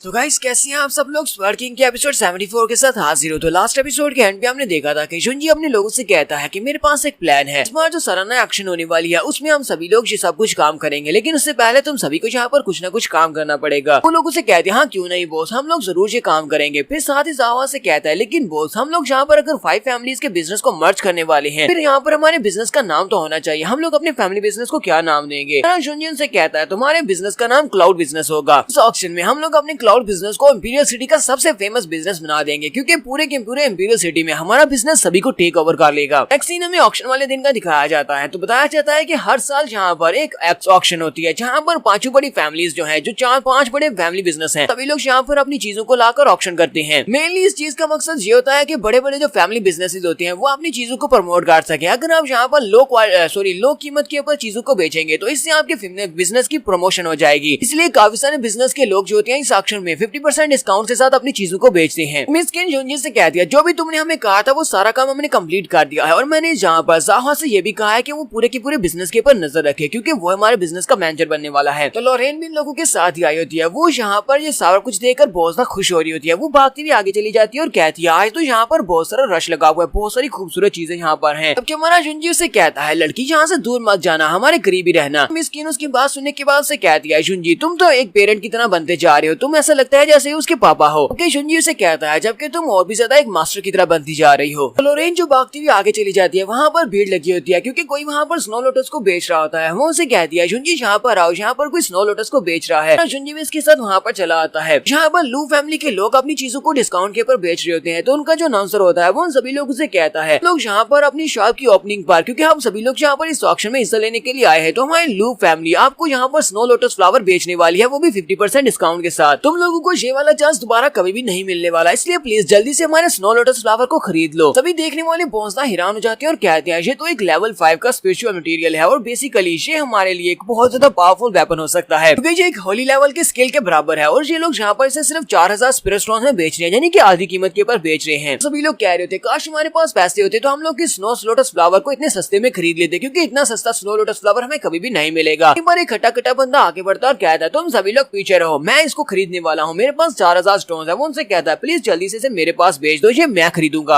अपने आदमी को भेजा हुआ है, वो 4000 स्पिरिट स्टोन लेकर आने वाला है। टू फैमिली का यंग मास्टर जिसका नाम चिनाई लू है और ये हमारी शुइकियांग का बॉयफ्रेंड भी है, वो वहाँ पर आता है और उसे कहता है सर आपका टेस्ट बहुत ज्यादा अच्छा है, आपने बहुत ही अच्छी चीज कम दामों में खरीद ली है। लोग उसे देखकर कहते हैं ये तो चिनाई लू है। चिनाई लू अपने शॉपकीपर से कहता है चलो जल्दी से इस फ्लावर को पैक कर दो, क्योंकि ये वाला जेंटलमैन इस फ्लावर को खरीदने वाला है। तो वो जल्दी से एक पॉट के अंदर पैक कर देता है। वो लोग उसे कहते हैं हमारी रेपुटेशन बहुत ज्यादा हाई है और हम लोग बहुत ही अच्छे से बिजनेस करते हैं, अब जबकि तुमने यहाँ पर कहा है कि तुम इसको खरीदने वाले हो तो हम लोग ये वाला फ्लावर तुम्हें ही देंगे, हम ये फ्लावर किसी और को नहीं बेच सकते। अगर तुम्हें पीछे से आवाज आती है तुम लोग वाकई में बहुत बड़ी फैमिली वाले हो, तुम्हारा बिजनेस वाकई में बहुत ज्यादा बड़ा है, लेकिन मुझे ऐसा बिल्कुल भी नहीं लगा था कि तुम लोग फैमिली के लोग यहाँ पर किसी को बेवकूफ बना रहे हो, तुम लोग यहाँ पर एक जहरीला मटेरियल बेच रहे हो। वो सभी लोग हैरान हो जाते हैं और पीछे की तरफ देखते हैं और कहते हैं अब इस बात का क्या मतलब है, कौन कह रहा है कि ये लोग यहाँ पर जहरीला मटेरियल बेच रहे हैं। नहीं लू भी चिल्लाकर से कहता है कौन हो तुम, चलो जल्दी से सामने आओ, तुम्हारी हिम्मत कैसे हुई मैं लूश हुई बिजनेस के ऊपर इल्जाम लगाने की। शुंजी अपनी स्पिरिचुअल एनर्जी से अटैक करते हुए उसकी पॉट के ऊपर अटैक करता है, तो उसके हाथ में जो पॉट होता है वो टूट जाता है और उस पॉट के साथ ही फ्लावर के नीचे उसकी जो जड़ें होती हैं वो पॉइजन होती हैं, यानी कि उनका कलर चेंज हो चुका होता है। वो सभी लोग देखने वाले वो हैरान हो जाते हैं और कहते हैं जरा उस तरफ देखो तो सही, लगता है कि जैसे उसकी जड़ों के अंदर पॉइजन है। शुंजी उन सभी लोगों से कहता है क्या तुम लोगों ने देखा स्नो लोटस फ्लावर के नीचे क्या है, इसकी जड़ें पर्पल कलर की हो चुकी हैं, इसका मतलब ये है कि ये पॉइजन हो चुका है। ये स्नो लोटस फ्लावर बिल्कुल बेकार है, इसके इफेक्ट खत्म हो चुके हैं, कोई भी इसको इस्तेमाल करेगा तो उसको इससे कोई भी फायदा नहीं होगा, बल्कि इसके पॉइजन के रिलीज करने की वजह से अभी इसको इस्तेमाल करेगा वो कुछ ही दिनों में मर जाएगा। लूशवी बिजनेस वाले तो वाकई में बहुत ज्यादा कमीने हैं। मैंने सुना था कि बिजनेसमैन अपनी चीज को बेचने के लिए कुछ भी करते हैं, लेकिन ये लोग तो यहाँ पर कस्टमर्स को बेवकूफ बना रहे हैं, कस्टमर्स की जान की बिल्कुल भी फिक्र नहीं है। ये कम रेट करके यहाँ पर स्नो लोटस फ्लावर को बेच रहे हैं, पता है कि इस चीज को कोई भी खरीद लेगा, लेकिन खरीदने वाले को क्या पता कि वो इसको इस्तेमाल करने के बाद मर जाएगा। सभी देखने वाले बहुत ज्यादा घबरा जाते हैं और कहते हैं यहाँ पर हो क्या रहा है, वो लोग वाकई में यहाँ पर कस्टमर्स को मारना चाहते हैं। तो सभी लोग बातें करना शुरू कर देते हैं और कहते हैं हम लोग भी यहाँ पर यही सोच रहे थे कि ये लोग एक 5th लेवल के मटेरियल को यहाँ पर इतनी आसानी से 50% डिस्काउंट के ऊपर कैसे बेच सकते हैं, इसका मतलब यह है कि ये वाकई में पॉइजन है, ये लोग हमें मरवाना चाहते हैं। ये सभी बिजनेस वाले इनको सिर्फ और सिर्फ फायदा चाहिए, ये अपनी चीज को बेचना चाहते हैं चाहे अगले वाले की जान ही क्यों ना चली जाए। तो सभी लोग गुस्से के साथ वहाँ से पीछे की तरफ मुड़ जाते हैं, जबकि हमारा चिन्नाई लोन से कह रहा था प्लीज रुक जाओ, तुम लोग ऐसे नहीं जा सकते, तुम लोग यहाँ पर किसी की भी नॉनसेंस को नहीं सुन सकते, ये तो सिर्फ और सिर्फ यहाँ पर बकवास कर रहा है। हमारे पास स्टोर में और भी बहुत सारी चीजें, हम लोग उन सभी को भी 50% डिस्काउंट में बेचने वाले हैं। ठीक है मैं तुम्हें 70% डिस्काउंट में बेचूंगा, नहीं 90% डिस्काउंट में बेचूंगा, लेकिन कोई भी उसकी बात को नहीं सुनता और वो सभी लोग वहाँ से चले जाते हैं। चिन्नाई लू वहीं पर नीचे बैठ जाता है और कहता है ये क्या हमारा बिजनेस तो ठप हो गया, हम लोग यहाँ पर 90% डिस्काउंट में चीजें बेच रहे हैं लेकिन फिर भी उनको कोई खरीद नहीं रहा। बेचारा वहीं पर बैठा रो रहा होता है कि जबकि उसी वक्त लॉरेन उसके पास आती है और उसे कहती है कि वो वाला लोटस फ्लावर बहुत ज्यादा पसंद है, क्या तुम वो लोटस फ्लावर मुझे दे सकते हो अंकल। तो चिन्नाई लू फिर से उठकर खड़ा हो जाता है और कहता है छोटी लड़की मुझे यहाँ पर अंकल क्यों कह रही हो, अभी तो मैं बहुत ज्यादा यंग हूँ, मुझे प्लीज ब्रदर कहो। हाँ क्यों नहीं, मैं वो लोटस फ्लावर तुम्हें दे सकता हूँ, चलो ठीक है तुम रख लो, तुम फ्री में ले लो, वैसे भी मुझे ये स्पिरिट फ्लावर नहीं चाहिए, चलो ठीक है तुम ले लो। हमारी लॉरेन उसके पास है वो स्पिरिट फ्लावर लेती है और उसे कहती है अंकल तुम्हारा बहुत बहुत शुक्रिया अंकल, गुड बाय। और उस फ्लावर को लेने के बाद वो जल्दी से भागती हुई चली जाती है। तो चिन्नाई लू अंदर से बहुत ज्यादा खुश हो रहा था और कहता है मैंने स्पिरिट फ्लावर को यहाँ पर बेच ही दिया, चाहे मुझे इससे कोई भी फायदा नहीं हुआ, लेकिन इस गाँव वाली लड़की का क्या होगा, ये जाकर अपने फ्लावर को हमें जाकर सभी के सामने रखेगी और सभी की सभी फैमिली के मेंबर सभी मारे जाएंगे। मुझे भी ये बात अच्छी तरह से पता है कि ये फ्लावर बिल्कुल बेकार हो चुका है और इसके अंदर से टॉक्सिन्स रिलीज हो रहे हैं, जाओ जाकर अपनी फैमिली के सभी मेंबर्स को इस फ्लावर के साथ मार डालो। लॉरेन इस फ्लावर को लेकर सीधी झुंझी के पास चली जाती है और उसे कहती है झुंझी तुमने कहा था कि इस फ्लावर को अभी भी इस्तेमाल किया जा सकता है, हालांकि ये प्रेजेंट हो चुका है, तब भी झुंझी उसे कहता हाँ मैंने तुमसे झूठ नहीं बोला था, इसको यूज किया जा सकता है।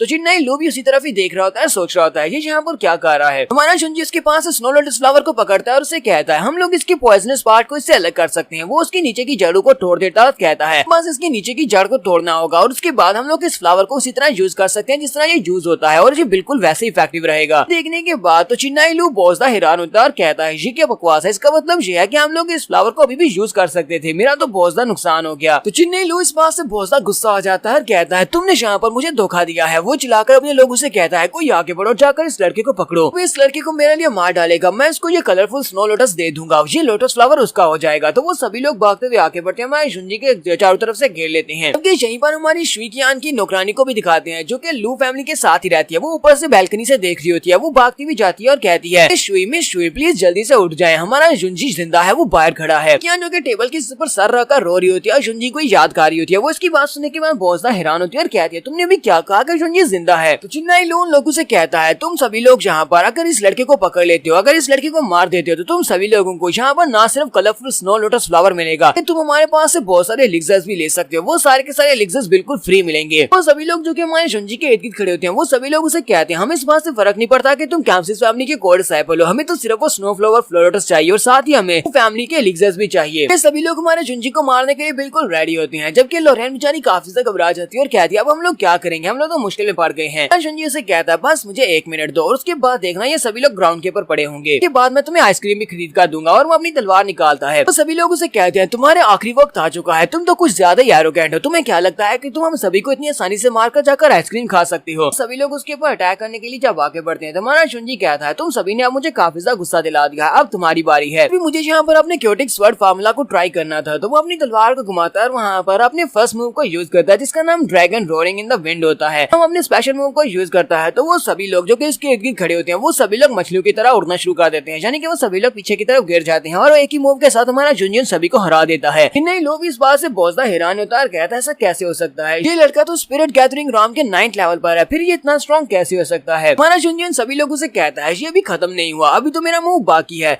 आसमान के ऊपर दिखाते हैं कि वहाँ पर बहुत ही बड़ी बड़ी तलवारें होती हैं। हमारा युनजी से कहता है तो अब तुम सभी लोग कहाँ पर जाओगे, जबकि वो सभी लोग वहाँ से भागना शुरू कर देते हैं और कहते हैं हम सभी लोग नहीं बचेंगे, हमें यहाँ से जाना है, हमें कोई भी स्नो लोटस फ्लावर नहीं चाहिए। क्योंकि सभी लोग तो वहाँ से भाग जाते हैं। जबकि चिन्नाई लू वहीं पर बैठा होता है और उसके साथ शॉपकीपर होता है, वो दोनों एक दूसरे के साथ लिपट कर रोना शुरू कर देते हैं। हमारी युनजी की तलवारें ऊपर से नीचे की तरफ गिरती हैं। उसी वक्त चिन्नाई लू के डैड वहाँ पर आ जाते हैं और अपनी पावर्स को यूज करते हुए सामने एक शील्ड बना लेते हैं और उसे कहते हैं मिस्टर लू प्लीज मेरे बेटे के ऊपर तरस खाएं और इसे बख्श दें, मैं यहाँ पर अपने बेटे की तरफ से आपसे माफी मांगता हूँ, उसने आपको ऑफेंड किया है। फिर साथ ही वो अपने बेटे की तरफ देखते हैं, चलाकर उसे कहते हैं चिन्नाई तुम वहाँ पर कर क्या रहे हो, चलो जल्दी से इसे माफी मांगो। इसी के साथ ही मिस्टर लू शुई वो खुद भी हमारे युनजी से माफी मांगते हैं और हमारी शुइकियान भी वहाँ पर नीचे उतर आती है। जब युनजी देखता है कि शुइकियान वहाँ पर नीचे खड़ी है, अपनी तलवारों को वहाँ पर से डिप्लीट कर देता है ताकि तलवारें उसको ना लगे। हमारा युनजी उसे कहता है मैं उम्मीद करता हूँ कि तुम इस बार अपने बेटे को अच्छे से समझाओगे कि हमेशा यहाँ पर उसका बेटा बच नहीं सकता, अगर वो किसी ऐसे के साथ पंगा लेगा तो उससे बहुत ज्यादा स्ट्रॉन्ग है, तो अगली बार मैं अपनी तलवारों को पीछे नहीं लूंगा अगर अगली बार उसने मुझे यहाँ पर ऑफेंड किया। हमारा युनजी अपने साथियों के साथ पीछे की तरफ मुड़ जाता है जबकि शुइकियान सोच रही होती है इस बात से बहुत ज्यादा खुश हूँ कि तुम अभी तक जिंदा हो।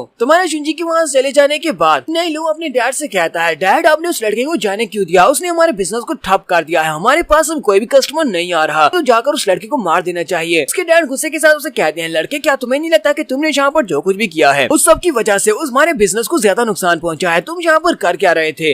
साथ ही वो वहाँ पर खांसना शुरू कर देती हैं और अंकल के मुंह से ब्लड निकलना शुरू हो जाता है। ये देखकर चिन्नाई लू और उसके साथ साथ शुइकियान दोनों ही बहुत ज्यादा घबरा जाते हैं और यहाँ पर हम लोग अपनी एपिसोड 74 का एंड करेंगे। एपिसोड की एक्सप्लेनेशन अच्छी लगी हो तो कमेंट करके जरूर बताइएगा, चैनल को सब्सक्राइब कर दे, वीडियो को लाइक और शेयर कर दे, शुक्रिया।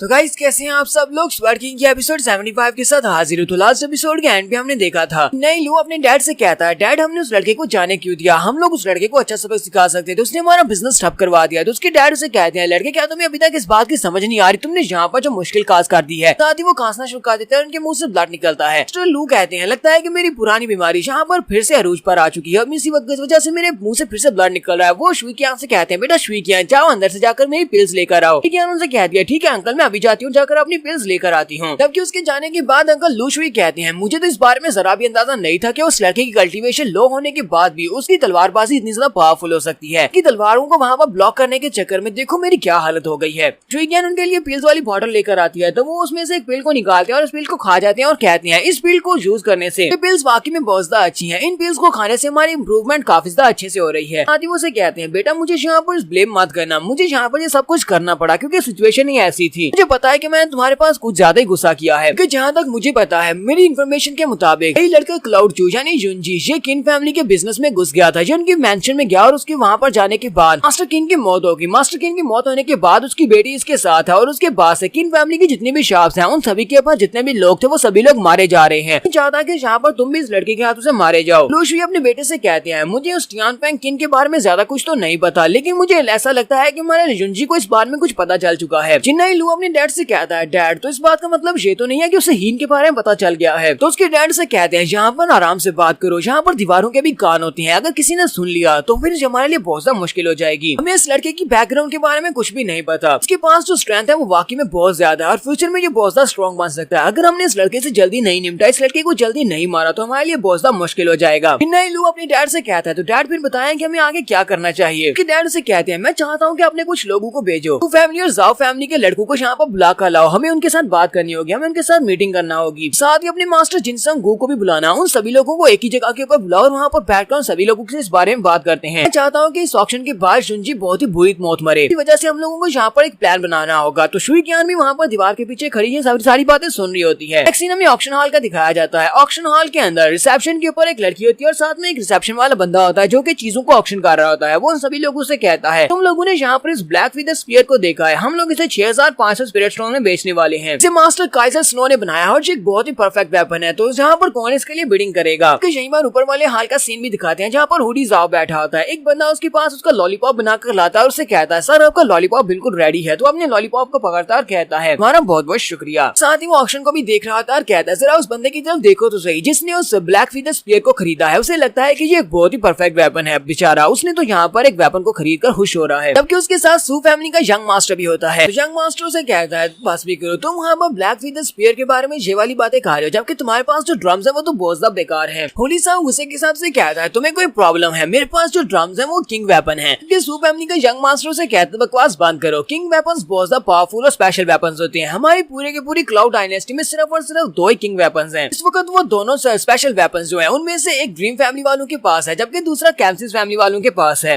से कहता है, इस बारे में तो सभी को पता है, तुम मुझे क्यों बता रहे हो। वो उसे कहता है, मैं तुम्हें इसलिए बता रहा हूँ क्योंकि तुम्हें दूसरों को अंडर एस्टिमेट नहीं करना चाहिए। इस वक्त थोड़ी जाओ की चेयर के ऊपर कोई किक मारता है। वो पीछे की तरफ देखता है और कहता है, किसकी हिम्मत हुई मेरी चेयर को किक मारने की। तो चिन्नई लू वहाँ पर आता है और उसे कहता है, क्या तुम लोग मेरी बात को सुन भी रहे हो। मैं चाहता हूँ कि हम सभी लोग मिलकर क्लाउड चू को मार डालें। थोड़ी जाओ उसे कहता है, मैं उस लड़के को जानता हूँ, मिस्टी फॉरेस्ट में मैंने उस लड़के से फाइट की थी, वहाँ पर वो लड़का मेरे हाथ से बाल बाल बचा, यानी कि वो बड़ी मुश्किल से वहाँ से बचकर निकल आया। इस बात में परेशान होने की जरूरत नहीं है, इस बार मैं जरूर उसको मार डालूंगा। इसी वक्त यहाँ पर यंग मास्टर भी निकल आता है जिसका नाम ब्लैक जीन होता है। जो ड्रीम पवेलियन का जो मास्टर है, मास्टर जिसका नाम स्काई जीन है, उसका बेटा है, अपने पास एक स्पेशल वेपन लेकर आया होता है जो कि किंग लेवल का वेपन है जिसको हमारा ड्रीम आर्मर कहा जाता है। वो उनसे कहता है, तुम्हें उस लड़के के बारे में परेशान होने की जरूरत नहीं है, देखो मेरे पास क्या है, मेरे डैड ने मुझे हमारी फैमिली का किंग लेवल का वेपन दे दिया है, ड्रीम आर्मर। मैं इसको यूज करते हुए उस लड़के को बड़ी आसानी से मार सकता हूँ। अगर वो लड़का कुछ ही दिनों में ह्यूमन स्पिरिट लेवल तक भी पहुंच जाता है तभी वो लड़का मुझे नहीं हरा पाएगा। जबकि हमारे युंजी की तरफ भी दिखाते हैं, जब ये सभी लोग उसके बारे में बातें कर रहे होते हैं तो वो बाहर खींच रहा होता है। तो रेन उसे कहती है, युंजी तुम्हें क्या हुआ, क्या तुम ठीक हो। युंजी कहता है, हाँ मैं ठीक हूँ। साथ ही वो सोच रहा होता है, लगता है कि यहाँ पर चीजें और भी ज्यादा इंटरेस्टिंग होती जा रही हैं। तो नेक्स्ट सीन में फिर से ऑक्शन हॉल का दिखाया जाता है। तो ऑक्शन हॉल के अंदर उसे कहा जाता है कि हर साल यहाँ पर बहुत ही स्पेशल आइटम्स को लाया जाता है। आज हम लोग यहाँ पर एक बहुत ही स्पेशल वेपन को लेकर आए हैं जो कि ह्यूमन सेक्टर का अरसे से गुम हुआ एक रैलिक है। के इंद्रवाल में बहुत ज्यादा ह्यूमन एंड अर्थ की एनर्जी है। ये एक बहुत ही बड़ा कॉल्ड्रॉन है। तो उन्होंने जो रिसेप्शन वाली लड़की रखी होती है वो उस कॉल्ड्रॉन के ऊपर लेटी होती है, जबकि देखने वाले सारे ठर की लाट टपका रहे होते हैं। तो रिसेप्शन वाला बंदा उन सभी लोगों से कहता है, अगर इसके अंदर जो एनर्जी है उसको एक्टिवेट कर दिया जाए तो आप इसकी मदद से 3rd लेवल की पिल आसानी से बना सकते हैं। ये एक बहुत ही अच्छा कॉल्ड्रॉन है, तो आप लोग इसको कितने में खरीदना चाहेंगे। तो अजूर ट्राइपोड कहा जाता है। वो उसके ऊपर से कपड़ा हटा देते हैं। सभी देखने वाले कहते हैं, ये तो वाकई में सेक्टर वालों का एक रैलिक दिखाई दे रहा है, ये तो काफी ज्यादा पावरफुल लगता है। अगर हम लोग इस कॉल्ड्रॉन को हासिल कर लेते हैं तो हम लोग बड़ी आसानी से हायर लेवल की पिल्स बना सकते हैं। तो कहना गलत नहीं होगा कि ये किंग लेवल के वेपन के बराबर ही है। रिसेप्शन वाला बंदा उन सभी लोगों से कहता है, आपको पता है कि हमारी ऑक्शन किस तरह काम करती है। हम लोग यहाँ पर बिडिंग के लिए प्राइस को सेट करते हैं, लेकिन ये कॉल्ड्रॉन बहुत ज्यादा स्पेशल है। ये एंशियंट कॉल्ड्रॉन है और इतना ज्यादा स्पेशल है कि हम लोग इसकी वैल्यू को कैलकुलेट नहीं कर सकते। आप लोग यहाँ पर अंदाजा लगाकर इसके लिए बिड करेंगे। यहाँ पर हमारे लिए कोई भी रूल्स नहीं है, आप जितना चाहे उतना बिड कर सकते हैं। तो जल्दी से इसके लिए बिडिंग को स्टार्ट करें। यहाँ पर नेक्स्ट सीन्स में आपको काफी सारी अजीब चीजें दिखाई देंगी क्योंकि इस सीरीज में ने बहुत सारे ऐसे कैरेक्टर्स को डाला हुआ है जो आपने पहले भी देखे हुए हैं। यहाँ पर साइड के ऊपर देखें, यहाँ पर आपको छोटा गोकू दिखाई देगा। साइड के ऊपर पोकेमॉन में आने वाला एक कैरेक्टर जो कि साइडाक के नाम से था वो भी आपको दिखाई देगा। जैसे वहाँ पर उन सभी लोगों को फ्रीली बिड करने को कहा जाता है तो वो सभी लोग बिल्कुल खामोश हो जाते हैं। मिस किन भी ऊपर से खड़ी ये देख रही होती है। वो उस कॉल्ड्रॉन की तरफ देखती है और कहती है कि ये कॉल्ड्रॉन काफी ज्यादा पुराना लगता है, लेकिन लगता नहीं है कि इसके अंदर इतनी ज्यादा ह्यूमन एंड अर्थ की एनर्जी हो सकती है, लेकिन हो भी सकता है इसके अंदर एनर्जी हो कि मैं भी 3rd लेवल की पिल्स को बना सकती हूँ, लेकिन मैं इस कॉल्ड्रॉन को यहाँ पर कंप्रीहेंड नहीं कर पा रही। यहाँ पर आम लोग इस कॉल्ड्रॉन को खरीद भी लेते हैं तो मुझे नहीं लगता कि वो इस कॉल्ड्रॉन को अच्छी तरह से यूज कर पाएंगे क्योंकि उनके लिए पिल को रिफाइन करना बहुत ज्यादा मुश्किल हो जाएगा। तो शुंजी से कहता है, अगर यहाँ पर मैं कहूँ तो मुझे ह्यूमन एंड अर्थ की एनर्जी के बारे में काफी कुछ पता है, तो मुझे लगता है कि अगर मैं इसको खरीद लेता हूँ तो मैं इसको आसानी से यूज कर लूंगा। तो मुझे लगता है कि हम लोग इसी कॉल्ट्रॉन को यूज करते हुए उस हीन के लिए एंटीडोट भी बना सकते हैं। इसलिए हमें ये अज़ूरे ट्राइपॉड चाहिए। इस वक्त लू शुई की तरफ भी दिखाते हैं। अंकल लू शुई वहाँ पर अपनी बसर को बजाते हैं और साथ ही वो 8000 स्पिरिट स्टोन्स की बिडिंग को स्टार्ट करते हैं। सभी लोग कहते हैं तो यहाँ पर लू फैमिली वालों ने 8000 की बिडिंग की है। देखते हैं क्या कोई यहाँ पर 8000 से ज्यादा बिड करता है या नहीं। तो लू शुई वहाँ पर बैठे सोच रहे होते हैं। हमने बाहर एक स्नो लोटस फ्लावर को बेचने की कोशिश की थी जो कि जहरीला था, जिसकी वजह से हमारे कस्टमर्स कम हो गए हैं और उनका भरोसा हमारे ऊपर से उठ गया है। हम लोग इस कॉल्ट्रॉन को खरीद देते हैं और इसके अंदर पिल्स बनाकर लोगों को बेचते हैं, तो हमारे कस्टमर्स वापस हमारे पास आ जाएंगे। तो अनाउंसर उन सभी लोगों से कहता है तो इसकी बेस प्राइस यहाँ पर 8000 सेट हो चुकी है, तो आप में से कौन 8000 से ज्यादा देना चाहेगा। तो उसमें से एक कहता है 9000, एक 10000 कहता है, इसके साथ 11000, 12000, 10250, फिर साथ ही 16000। यहाँ पर काफी सारे लोग काफी ज्यादा बिडिंग करते हैं। कल लू शुई काफी ज्यादा गुस्सा हो रहे होते हैं और कहते हैं सभी बेवकूफों को क्या लगता है कि ये मेरे बिजनेस से ज्यादा पैसा दे सकते हैं, तो ठीक है इन सभी लोगों को यहाँ पर कट करते हैं। वो साथ ही यहाँ पर 20000 स्पिरिट स्टोन्स की बिडिंग कर देते हैं। देखने वाले बहुत ज्यादा हैरान हो जाते हैं और कहते हैं देखो तो जरा इन लोगों ने यहाँ पर 20000 स्पिरिट स्टोन्स की बिडिंग कर दी है, ये तो सबसे ज्यादा हाईएस्ट बिडिंग है। हम सभी को गिव अप करना पड़ेगा क्योंकि हम में से कोई भी इसको खरीद नहीं पाएगा। तो अंकल लू शुई सभी लोगों से कहते हैं लेडीज एंड जेंटलमैन, ये वाला कॉल्ट्रॉन हमारी फैमिली के लिए बहुत ज्यादा जरूरी है। हमें शुई बिजनेस में अपनी पिल्स को बनाने के लिए इस कॉल्ट्रॉन की जरूरत है। मैं उम्मीद करता हूँ कि आप सभी लोग यहाँ पर मुझे मौका देंगे इस कॉल्ट्रॉन को खरीदने का। अगर आप लोग यहाँ पर मुझे ये कॉल्ट्रॉन खरीदने देते हैं तो मैं आपको लू शुई बिजनेस के ऊपर 50% डिस्काउंट दूंगा। आप सभी लोग 50% डिस्काउंट के ऊपर हमारी चीजें खरीद सकते हैं। यहाँ पर नेक्स्ट सीन में आपको काफी सारे कैरेक्टर्स दिखाई देंगे, तो अगर आप इनमें से कुछ को पहचान सके तो आपको यहाँ पर वेजिटा दिखाई देगा, उसके साथ आपको मंकी डी लूफी दिखाई देगा जो कि बर्गर खा रहा है और उसके पीछे नारुतो भी दिखाई दे रहा है जो कि रामेन खा रहा है और उसके साथ ही पिकाचू भी खड़ा है। ये सभी लोग यहाँ पर बातें कर रहे होते हैं। अब जबकि ये लोग 50% डिस्काउंट देने वाले हैं तो इसका मतलब यह है कि इन्हें काफी सारा नुकसान हो जाएगा। लेकिन क्या इनके लिए वाकई में ये कॉल्ट्रॉन इतना ज्यादा इंपॉर्टेंट है? वैसे भी हम में से कोई भी लू फैमिली के खिलाफ तो नहीं जा सकता, इस वजह से हम सभी को यहाँ पर गिव अप करना होगा। मिस्टर लू भी अंदर से काफी ज्यादा खुश हो रहे होते हैं कि यहाँ पर ये कॉल्ट्रॉन मुझे मिलने वाला है। यहाँ पर बीच में हमारा जुंजी बोल पड़ता है। जुंजी उसे कहता है मिस्टर लू शुई आप तो वाकई में बहुत ज्यादा स्मार्ट हैं। यहाँ पर अज़ूरे ट्राइपॉड को भी हासिल कर लिया और साथ में अपने बिजनेस को भी चला लिया, सभी को 50% डिस्काउंट देकर। लेकिन मुझे नहीं लगता कि यहाँ पर ये सारे कस्टमर्स हमारी बात पर भरोसा करेंगे क्योंकि तुमने एक बार इन लोगों को कलरफुल स्नो लोटस जो कि पॉइजनस था वो देकर इनको धोखा देने की कोशिश की है। मुझे लगता है कि अगर तुम्हारे हाथ में ये ट्राइपॉड ला गया तो तुम इस तरह की और ज्यादा जहरीले केमिकल्स बनाओगे जो कि बहुत ज्यादा नुकसानदेह होंगे। जैसे ये सभी लोग ये वाली बात सुनते हैं, वहाँ पर जितने भी लोग होते हैं वो सभी लोग बातें करना शुरू कर देते हैं और कहते हैं यहाँ पर ऑक्शन के स्टार्ट होने से पहले इन लोगों ने एक पॉइजनस स्नो लोटस फ्लावर एक बंदे को बेचने की कोशिश की थी। अच्छी तरह से पता था कि वो पॉइजनस है, लेकिन फिर भी इन्हें 50% डिस्काउंट के ऊपर उस बंदे को ये बेच रहे थे। मतलब यह कि अगर इन्हें अज़ूरे ट्राइपॉड मिल गया तो ये इसके अंदर और भी ज्यादा पॉइजनस पिल्स बना सकते हैं। उनका लू शुई भी काफी ज्यादा गुस्सा आ जाता है। जुंजी से कहता है जुंजी तुम फिर से यहाँ पर हमारे बिजनेस में टांग अड़ा रहे हो, क्या तुम हमारे बिजनेस को ठप करवाना चाहते हो? तो उस वक्त भी तुमसे सॉरी कहा था, अपने बेटे की तरफ से भी माफी मांगी थी, लेकिन तुम फिर से यहाँ पर वही सब कुछ कर रहे हो। हमारा जुंजी से कहता है मिस्टर लू प्लीज शांत हो जाएं। हम लोग इस वक्त ऑक्शन हॉल में है, यहाँ पर फाइट जुबान से नहीं की जाती बल्कि यहाँ पर फाइट बिडिंग से की जाती है। लगता है कि जो भी यहाँ पर हाईएस्ट बिडिंग करेगा ये ट्राइपॉड उसे ही मिलेगा। जुंजी यहाँ पर बिडिंग को रेस करना स्टार्ट करता है। वो 25000 कहता है, जबकि अंकल लू बहुत ज्यादा गुस्सा हो जाते हैं। कैप्शन वाला बंदा भी यहाँ पर दूसरी पार्टी को गुस्सा दिलाने के लिए जानबूझकर कहता है तो क्लाउड फैमिली जो कि उन्होंने नया बिजनेस स्टैब्लिश किया है क्लाउड बिजनेस के नाम से, यहाँ पर पीछे से आए हैं लेकिन वो 25000 देने को तैयार है। इसका मतलब ये है कि क्लाउड बिजनेस काफी ज्यादा पावरफुल है और उनके पास बहुत सारा पैसा है। देखते हैं लू बिजनेस वाले क्या करते हैं, क्या वो 25000 से ज्यादा देने को तैयार हैं? लू शुई भी यहाँ पर सोच रही थी अब मैं क्या करूँ, ये लड़का कुछ ज्यादा ही एरोगेंट है। इसकी एरोगेंस को तोड़ने के लिए हमें यहाँ पर इससे ज्यादा बिड करना होगा और ये वाला ट्राइपॉड हासिल करना होगा। यहाँ पर हम लोग अपनी एपिसोड 75 का एंड करेंगे। एपिसोड की एक्सप्लेनेशन अच्छी लगी हो तो कमेंट करके जरूर बताइएगा। चैनल को सब्सक्राइब कर दे, वीडियो को लाइक और शेयर कर दें। शुक्रिया।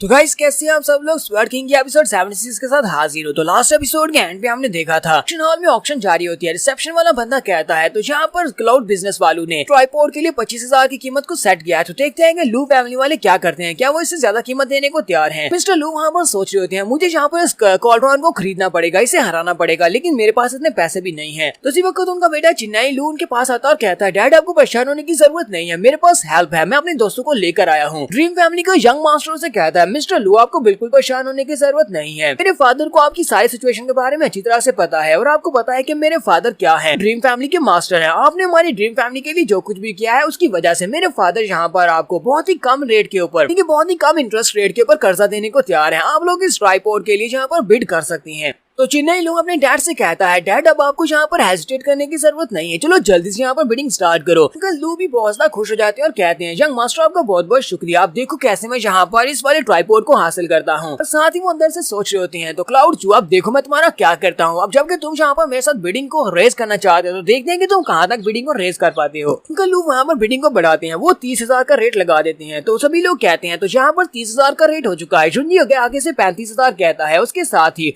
ये रेट 40,000 फिर 50,000 इस तरह करते करते ये रेट काफी ज्यादा आगे बढ़ जाता है। सभी देखने वाले कहते हैं लगता है कि दोनों पार्टी इस ट्राइपॉड को हासिल करना चाहती है। लोग तो यहाँ पर रेट को बढ़ाते जा रहे हैं, एक तरफ से 10,000 बढ़ता है, दूसरी तरफ से 20,000 बढ़ जाता है, तक ये रेट 60% तक पहुंच चुका है। मिस्टर लू यहाँ पर 70,000 कहते हैं और साथ ही कहते हैं ये ट्राइपॉड इतना भी महंगा नहीं है। यहाँ पर 70,000 स्पिरिट स्टोन्स की बात हो रही है, मुझे लगता है कि ये इससे ज्यादा आगे कंटिन्यू नहीं करेगा। हमारा जुंजी डायरेक्टली 1 लाख कह देता है। रिसेप्शन वाला फिर से यहाँ पर कहता है तो क्लाउड बिजनेस वालों ने यहाँ पर 1 लाख की बिडिंग की है, तो देखते हैं कि लू फैमिली वाले इस बिडिंग को आगे बढ़ाते हैं या नहीं। बाकी के सभी लोग बातें कर रहे होते हैं, वो लोग कहते हैं लगता है कि ये लोग यहाँ पर आपस में एक दूसरे से फाइट कर रहे हैं, ये लोग एक दूसरे को एटीट्यूड दिखाने के लिए सब कुछ कर रहे हैं, जबकि इन्हें भी अच्छी तरह से पता है कि ये ट्राइपॉड इतना ज्यादा महंगा नहीं हो सकता। लू फैमिली और इसके साथ जितने साथी होते हैं वो सभी लोग काफी ज्यादा हैरान परेशान होते हैं कि क्या वाकई में इस ट्राइपॉड के लिए 1 लाख की कीमत देना ठीक रहेगा। सुंजी वहाँ पर बड़े ही आराम से बैठा था, एरोगेंटली हंसते हुए उन लोगों से कहता है, मिस्टर लू आपको यहाँ पर सोचना चाहिए कि आप वाकई में इससे ज्यादा बिड कर सकते हैं या नहीं। ऐसा ना हो कि आप अपनी सारी की सारी प्रॉपर्टी को बेचकर उसके बाद जाकर इस ट्राइपॉड को खरीदे। मुझे तो ऐसे ही लगता है कि आपको अपनी सारी दुकानें भी बेचना पड़ जाएंगी। चुंजी भी यहाँ पर उसको गुस्सा दिलाता है। जैसे वो उसको गुस्सा दिलाता है तो मिस्टर लू को गुस्सा आ जाता है। वो उसे कहते हैं, तुम्हें क्या लगता है कि मैं यहाँ पर इतनी कीमत अदा नहीं कर सकता? तुम मेरे सामने अभी कच्चे बच्चे हो। क्या लगता है कि तुम यहाँ पर इतनी कीमत दोगे तो मैं इससे ज्यादा बिड नहीं कर पाऊंगा। वो कहते हैं ठीक है, मैं यहाँ पर 2 लाख की बिडिंग करता हूँ। साथ ही वो जोर जोर से हंसना शुरू कर देते हैं और कहते हैं, चलो देखते हैं कि अब तुम क्या मुझसे इससे ज्यादा बिड कर पाते हो या नहीं। मुझे तो नहीं लगता कि तुम यहाँ पर अपनी सारी प्रॉपर्टी को बेचकर 2 लाख स्पिरिट स्टोन्स के साथ इस कॉर्ड्रॉन को खरीद पाओगे।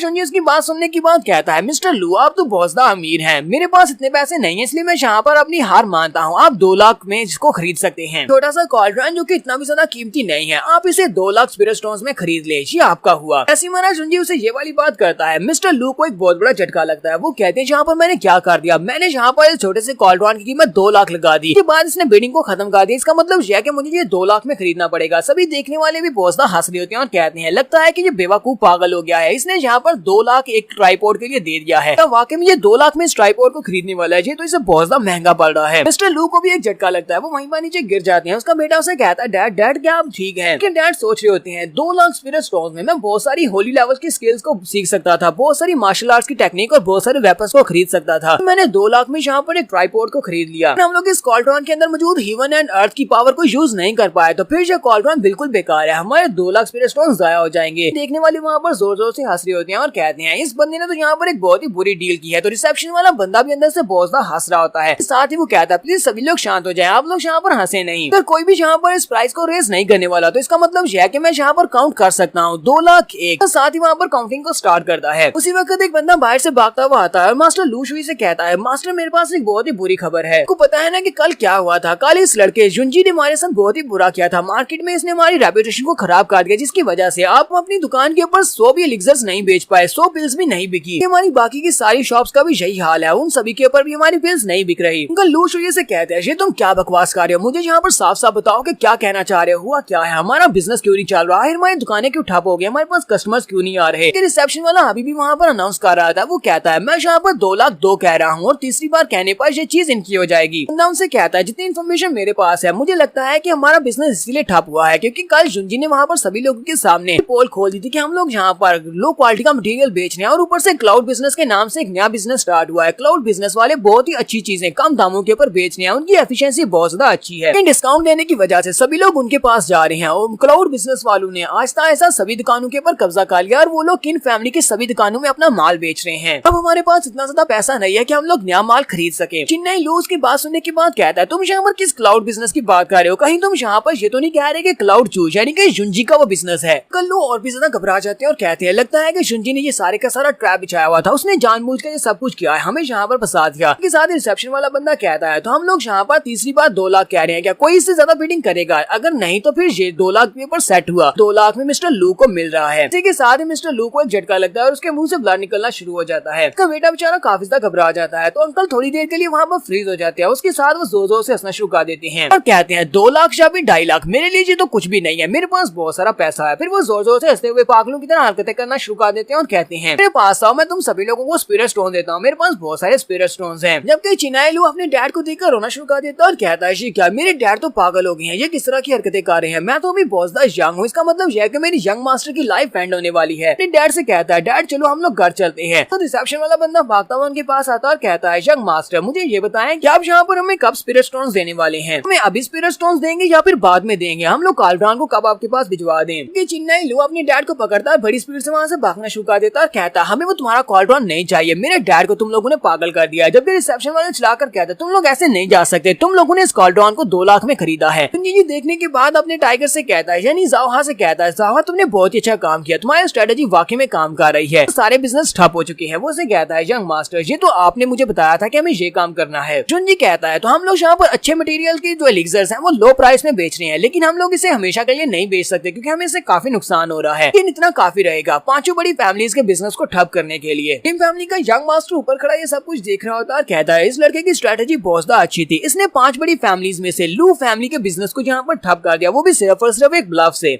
कि मैंने इस लड़के को कुछ ज्यादा ही अंडर एस्टिमेट किया है। हुडी जाओ काफी ज्यादा गुस्सा आता है और कहता है, मैं इस लड़के को यहाँ पर अच्छा सबक सिखाऊंगा, मैं यहाँ पर रीब्रीडिंग स्टार्ट करने वाला हूँ ताकि इसको सबक सिखाया जा सके। यंग मास्टर सू से कहता है, बकवास बंद करो, हमारे पास इतना पैसा नहीं है कि हम लोग इस ट्राइपॉड के लिए यहाँ पर अपने पैसे को जाया कर सके, इसी वजह से हमें यहाँ पर शांत रहना होगा, हमें कोई और तरीका ढूंढना होगा इस लड़के को मारने का। हुडी जाओ जल्दी से आगे बढ़ता है, उसे कॉलर से पकड़ता है और कहता है, तुम्हारी हिम्मत कैसे हुई मुझसे इस तरह बात करने की, अगर तुम मेरे बड़े भाई भी होते तभी मैं यहाँ पर तुमसे बिल्कुल भी नहीं डरता, मेरे सामने इस तरह जीनियस बनने का नाटक ना किया करो। ड्रीम फैमिली का यंग मास्टर आगे बढ़ता है, उन दोनों से कहता है, तुम दोनों बस करो, ये बात सच है कि लू फैमिली का बिजनेस अब ठप हो चुका है, लेकिन मुझे इस बात से ज्यादा फर्क नहीं पड़ेगा अगर तुम दोनों की फैमिली बिजनेस भी ठप हो जाए, इसलिए चुपचाप यहाँ पर बिहेव करो, वरना तुम दोनों को भी यहाँ पर ड्रीम फैमिली से निकाल दिया जाएगा। रिसेप्शन वाला बंदा उन सभी लोगों से कहता है, अब जबकि लू फैमिली वालों ने यहाँ पर अपने वर्ड्स को तोड़ दिया, यानी कि उन्होंने बिडिंग को पीछे ले लिया और वो यहाँ से भाग गए हैं, मतलब यह है कि हमारी बिडिंग इनवैलिड हो चुकी है। ऑप्शन के रूल्स के मुताबिक अगर एक बंदा पीछे हट जाता है तो इसके बाद जिसने हाईएस्ट बिडिंग की होती है तो ये ट्राइपॉड उसे जाएगा, तो इसका मतलब यह है कि मिस्टर जुंजी ने इस ट्राइपॉड को खरीद लिया है। तो वो जल्दी से भागता हुआ जुंजी के पास जाता है और कहता है, भागता हुआ जुंजी के पास जाता है और उसे कहता है, मिस्टर चूहा आपने यहाँ पर 1 लाख की बिडिंग की थी, तो क्या आप हमें 1 लाख अभी देंगे? जुंजी उसे कहता है, मेरे पास तो 1 लाख बिल्कुल भी नहीं है, मेरे पास सिर्फ 25,000 है, क्या तुम 25,000 में से बेचोगे? तो वो उसे कहता है, ये तो बहुत ज्यादा लो प्राइस है। फिर साथ ही वो उसे कहता है, लेकिन अगर तुम यहाँ पर एक हाईएस्ट बिडर हो तो फिर ठीक है, हम लोग यहाँ पर कैश भी लेते हैं, अगर तुम चाहो तो अपने वीजा कार्ड को भी यूज कर सकते हो, फिर हम लोग यहाँ पर कैश ऑन डिलीवरी को भी सपोर्ट करते हैं।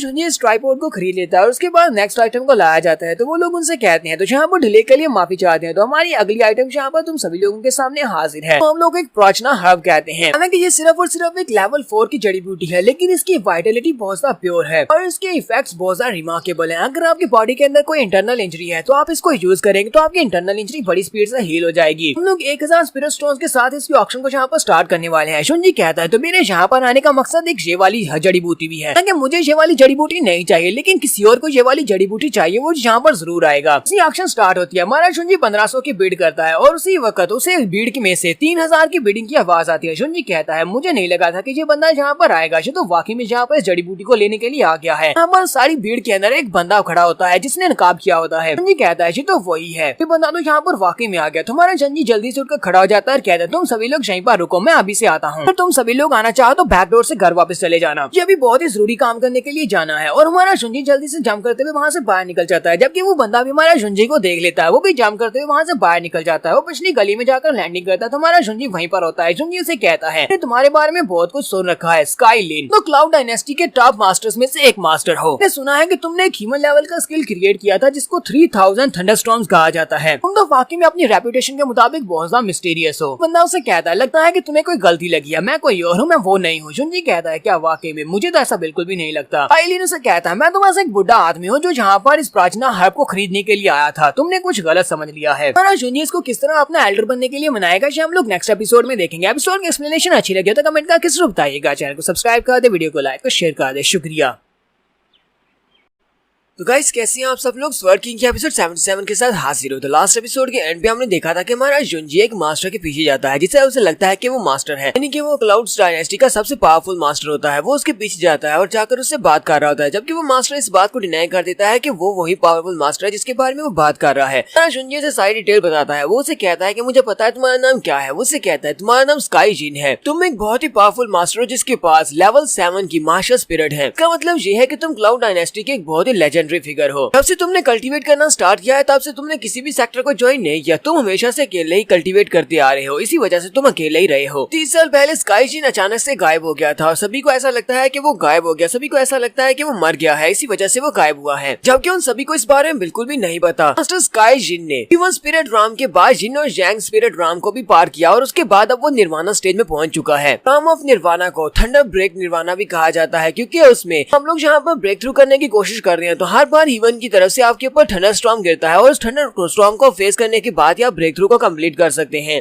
हालांकि मास्टर तुम्हारे पास बहुत सारे टैलेंट्स हैं, लेकिन फिर भी उस थंडर स्टॉर्म्स की वजह से, वो थंडर तुम्हारी बॉडी के ऊपर गिरने की वजह से तुम्हारे पास काफी सारी इंटरनल इंजरीज हो गई हैं, इसी वजह से तुम काफी जख्मी हो। जब तुम निर्वाणा स्टेज में पहुंचे और उसके बाद तुम्हारे ऊपर वो इलेक्ट्रिसिटी गिरी, थंडर इलेक्ट्रिसिटी गिरी, तो उसके बाद तुम्हारी इंटरनल इंजरीज और भी ज्यादा बुरी हो गई, जिसकी वजह से 30 साल पहले तुम्हें सर्कुलेशन में जाना पड़ा। साल पहले से तुम्हारी बॉडी के अंदर ये सारी इंजरीज हैं और तब से तुम छुपे हुए हो, तुम किसी के सामने नहीं आते। लगता है कि तुम यहाँ पर इस प्राजना हर्ब को खरीदने के लिए इसीलिए आए हो ताकि तुम इस 7 स्टार फ्रूट की मदद से साथ में कुछ और चीजों को मिलाकर एक ऐसी मेडिसिन बना सको जिससे तुम अपनी इंटरनल इंजरीज को हील कर सको। तो मास्टर स्काई जिन उसकी बात सुनने के बाद कहते हैं तुम्हारा ये सब कुछ कहने का मकसद क्या है? तो जाओ उनसे कहता है मुझे लगता है कि तुम्हारी जो मेडिसिन तुम्हारे लिए काफी नहीं रहेगी, ये तुम्हारी इंजरीज को हील नहीं कर सकती। तुम अगर मुझसे वादा करो कि तुम 1 साल तक मुझे प्रोटेक्शन दोगे तो मैं तुम्हारी इंजरीज को कम्प्लीटली हील कर सकता हूँ। ये बात सुनते ही मास्टर काफी ज्यादा गुस्सा हो जाती है और अपनी मास्टर स्पिरिट को रिलीज करते हुए कहते हैं क्या तुम्हें वाकई में लगता है कि तुम मेरी हेल्प कर सकते हो? तो कुछ ज्यादा ही एरोगेंट लड़के हो। तो अपनी मास्टर स्पिरिट को रिलीज करते हैं क्योंकि वो एक लेवल 7 की मास्टर स्पिरिट है, इसी वजह से उसका प्रेशर बहुत ज्यादा होता है। हमारा जुंजी पीछे की तरफ बढ़ता और कहता है इसकी मास्टर स्पिरिट का प्रेशर तो बहुत ज्यादा है। जुंजी उसे कहता है मास्टर लिन क्या तुम अभी भी यहाँ से भागकर जाना चाहते हो जबकि तुम्हारे सामने एक मौका है, मैं तुम्हें बचा सकता हूँ। मास्टर जीन उसे कहते हैं बस भी करो, तुम मुझे नहीं बचा सकते। हमारा जुंजी मास्टर लिन से कहता है मास्टर लिन क्योंकि आपकी बॉडी के अंदर जो इंजरीज है वो काफी ज्यादा डीप हो चुकी है, जिसकी वजह से आपकी बॉडी के फंक्शंस खराब हो चुके हैं। अगर आप यहाँ पर इनको जल्दी से जल्दी हील नहीं करते और अगले ब्रेक थ्रू की वजह से जब आपके ऊपर ठंडा इलेक्ट्रिसिटी गिरेगी फिर नहीं लगता कि आप सर्वाइव कर पाएंगे, आप मारे जाएंगे। मास्टर लिन से कहते हैं तुम्हें इन सब के बारे में कैसे पता है कि बॉडी फंक्शंस को बिल्ड किया जा सकता है? तो साथ ही वो अपनी मास्टर स्पिरिट को वापस बुला लेते हैं और उसे कहते हैं तो लगा था कि तुम बस एक संग हीरो हो क्योंकि बस यहाँ पर 5 बड़े बिजनेसेस के ऊपर कब्जा करना चाहता है और उनको लीड करना चाहता है, लेकिन मुझे नहीं पता था कि तुम्हें इतना कुछ पता है और तुमने वाकई मेरे पर एक रिमार्केबल इंप्रेशन छोड़ा है। जैसे वो जाने लगते हैं हमारा जुंजी अपने पास से एक स्क्रॉल निकालता है और उसे कहता है मास्टर जरा रुके, मेरे पास कुछ है, ये आपके लिए है। वो अपनी चीज फार्मूला को निकालता है और उसकी तरफ फेंकते हुए कहता है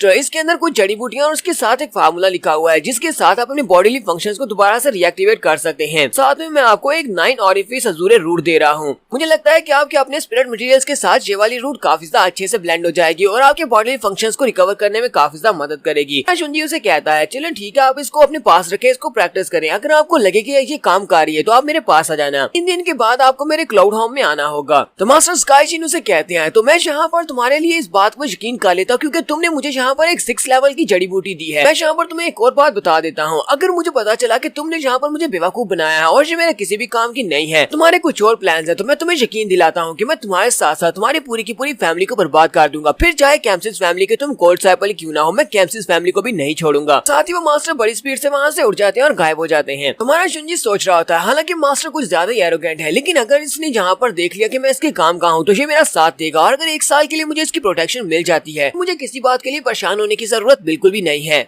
जुंजी को महसूस होता है कि वहाँ पर कोई है। वो कहता है कौन है वहाँ पर? उसी वक्त उसके पीछे से शुइकियान निकलती है। शुइकियान वहाँ पर खड़ी होती है। हमारा जुंजी अपनी बीस फायर को एक्टिवेट करता है और उसके ऊपर अटैक करता है। शुइकियान उसे कहती है तुम्हारी इमेजिनेशन तो काफी ज्यादा अच्छी है, तुमने यहाँ पर मुझे महसूस कर लिया। ये तो बहुत अच्छी बात है कि तुम उस मास्टर के हाथ से मरे नहीं, क्योंकि तुम्हें मेरे सिर्फ और सिर्फ मैं मार सकती हूँ, तुम्हें मेरे हाथ से ही मरना है। जुंजी से कहता है क्या तुम मुझे सिर्फ इसलिए फॉलो कर रही थी? अगर और कुछ नहीं है तो मैं जा रहा हूँ। हमारा जुंजी आगे की तरफ चल पड़ता है। शुइकियान उसे कहती है जरा रुको, मुझे तुम कुछ और बात भी करनी है। मैं यहाँ पर तुमसे बिजनेस की बात करने के लिए आई हूँ, ये सब कुछ तुम्हारे बारे में है। वो साथ उसे बताना स्टार्ट करती है। वो उसे कहती है मिस्टर लू शुई ने मास्टर गुजो के ड्रीम फैमिली के एल्डर हैं, उनके साथ राब्ता किया है और सभी लोग मिलकर तुम्हारे पर अटैक करने वाले हैं, तुम्हें यहाँ पर तैयार होना होगा। जुंजी उसे कहता है तुम मुझे इस तरह की बात क्यों बता रही हो? वो उसे कहती है मैं इसलिए तुम्हें बता रही हूँ क्योंकि तुम्हारी जिंदगी मेरी है, मैं तुम्हें अपने हाथों से मारना चाहती हूँ ताकि कोई भी तो दूसरा तुम्हें अपने हाथों से ना मार सके। जुंजी इसकी बात सुनने के बाद हल्का सा मुस्कुराता है और जल्दी से उसकी तरफ आगे बढ़ता है। शुइकियान और भी ज्यादा शर्माना शुरू कर देती है और वहीं पर खामोश हो जाती है। जुंजी उसे कहता है लगता है कि तुम अभी भी मेरे बारे में बात कर रही हो, यहाँ पर बातों को घुमा फिरा कर क्यों कर रही हो? मुझे पता है कि तुम आज भी मुझसे प्यार करती हो, तब से तुम एक बच्ची थी तब से तुम इसी तरह की बातें करती आ रही हो, तुम घुमा फिरा कर बातें करती थी, कभी भी मुझे सच्चाई के बारे में नहीं बताया। शुइकियान उसे कहती तुम किस तरह की सच्चाई की बात कर रहे हो? जुंजी उसे कहता है मैं तुम्हें अच्छी तरह से समझता हूँ क्योंकि तुम्हारे पास और कोई भी रास्ता नहीं।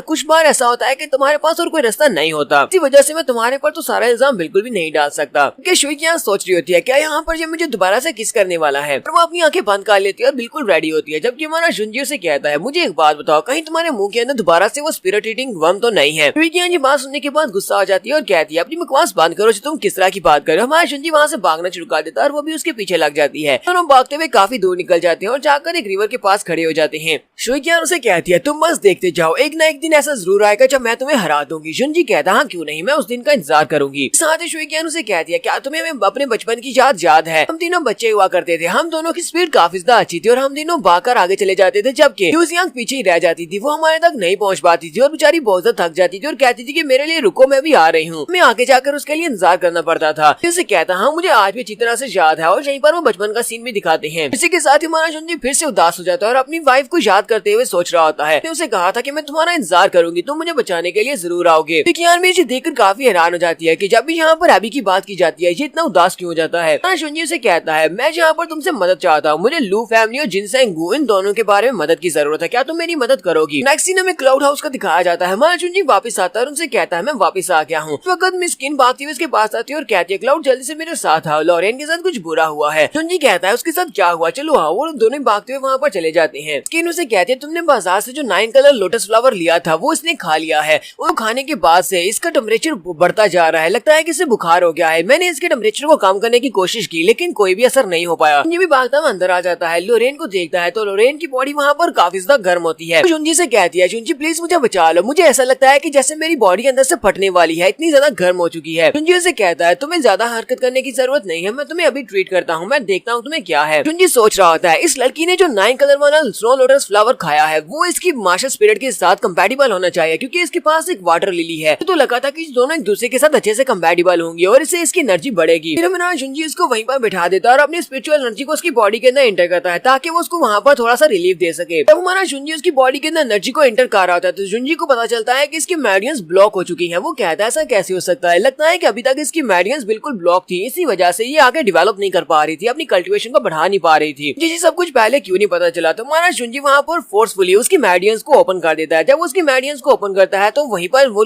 बेहोश हो जाती है। इनके बेहोश होने के बाद वो उसे वहीं पर लिटा देता है और कहता है ये ठीक हो जाएगी, मैंने इसकी मेरिडियंस को ओपन कर दिया है। इसकी मेरिडियंस पहले से बंद थी, इसकी वजह से कल्टीवेट नहीं कर पा रही थी और इसने जो स्नो लोटस फ्लावर खाया था उसकी एनर्जी इसकी बॉडी के अंदर एब्जॉर्ब नहीं हो पा रही थी। जबकि मैंने इसकी बॉडी को क्लियर कर दिया है, इसकी मेरिडियंस दोबारा से एक्टिवेट हो गई है, तो बहुत ही जल्दी ये 9 फ्लावर की बॉडी में एब्जॉर्ब कर लेगी और साथ ही इसकी कल्टीवेशन भी बढ़ेगी। और ये दोनों वहाँ से बाहर आ जाते हैं। मिस किरो से कहती है मैंने सुना है कि लॉरेन एक बहुत ही गरीब घर से है, तो बहुत ही लकी बात है कि वो तुमसे मिल सकी है। मुझे सोच रहा होता है क्या वाकई में ये बहुत ज्यादा लकी बात है, लास्ट टाइम जब वो मुझसे मिली थी तो मेरी वजह से वो मारी गई थी, इसी वजह से मैं उसे अपने साथ लेकर आया हूँ, क्योंकि मैं ये वाली गलती दोबारा नहीं करने वाला कि मेरी वजह से वो दोबारा मारी जाए। हमारा जुंजी से कहता है हमें अपने प्लान को अब आगे बढ़ाना होगा, मेरे पास अब ट्राइपॉड आ चुका है, उस ट्राइपॉड को यूज करते हुए मैं हीन का तोड़ निकालूंगा। मैं उसके लिए कोई ऐसी पिल्स बनाऊंगा जो कि हीन के लिए इसकी एडिक्शन को छोड़ने के लिए काफी ज्यादा असरदार हो। चाहता हूँ कि तुम बाकी के बिजनेस के ऊपर सस्ती मेडिसिन बेचना स्टार्ट करो, उनकी क्वालिटी अच्छी होनी चाहिए ताकि हम लोग सारे के सारे बिजनेस के ऊपर कब्जा कर सके। मिस किनो से कहती है ठीक है हम लोग ऐसा ही करेंगे। तो नेक्स्ट सीन हमें 3 दिन के बाद का दिखाया जाता है। 3 दिन के बाद हमारा जुंजी हीन का तोड़ निकालने के लिए वहाँ पर बैठा होता है, मेडिसिन बनाने की कोशिश कर रहा था। उसी वक्त से बाहर से आवाज आती है क्लाउड जो तुम कहाँ पर हो। हमारा जुंजी कहता है ये तो लॉरेन की आवाज है, तो 3 दिन के बाद ये उठ गई है, चलो ये तो अच्छी बात है। उसी वक्त दरवाजा खुलता है, जुंजी सामने की तरफ देखता है कहता है ये लड़की कौन है, ये तो लॉरेन नहीं है। लॉरेन अब साइज में काफी ज्यादा बड़ी हो चुकी है। वो उससे कहती है जुंजी जरा मेरी तरफ देखो मैं कितनी बड़ी हो गई हूँ। मुझे आखिरी बार याद है कि जब मैं बहुत ज्यादा बीमार हो गई थी, मेरी बॉडी हॉट हो चुकी थी जिसकी वजह से उठ नहीं पा रही थी, और उसके बाद जब मैं उठी तो मैं बड़ी हो गई हूँ। माया जुंजी उसकी तरफ देखकर सोच रहा होता है, लगता है कि इसकी मेडियंस की ब्लॉक होने की वजह से इसका साइज काफी ज्यादा छोटा रह गया था, ये ग्रो नहीं कर पा रही थी। लेकिन अब जबकि इसकी मेडियंस अनलॉक हो चुकी है और इसने कल्टीवेट भी किया है जिसकी वजह से इसका साइज जल्दी से बड़ा हो गया है। लॉरेन जल्दी से भागती हुई आगे बढ़ती है, आकर जुंजी के साथ चिपक जाती है और उसे कहती है अब जबकि मैं बड़ी हो गई हूँ तो जुंजी क्या तुम मेरे साथ शादी करोगे, मैंने तुमसे पहले भी कहा था, चलो अब जल्दी से मेरे साथ शादी कर लो। वक्त में स्किन अंदर आती है, दरवाजे को तोड़कर अंदर आ जाती है और गुस्से के साथ कहती है कौन है जहाँ पर, तुम्हारी हिम्मत कैसे हुई इस बारे में सोचने की। पेन भी आके पड़ती है और कहती है आंटी तुम्हें इस बात से क्या मसला है। मिस किन भी गुस्से के साथ से कहती है अपनी बकवास बंद करो, तुम जुंजी के साथ ऐसा कुछ भी नहीं कर सकती। तो यहाँ पर हम लोग अपनी एपिसोड 77 का एंड करेंगे। एपिसोड की एक्सप्लेनेशन अच्छी लगी हो तो कमेंट करके जरूर बताइएगा। चैनल को सब्सक्राइब कर दे, वीडियो को लाइक और शेयर कर दे। शुक्रिया।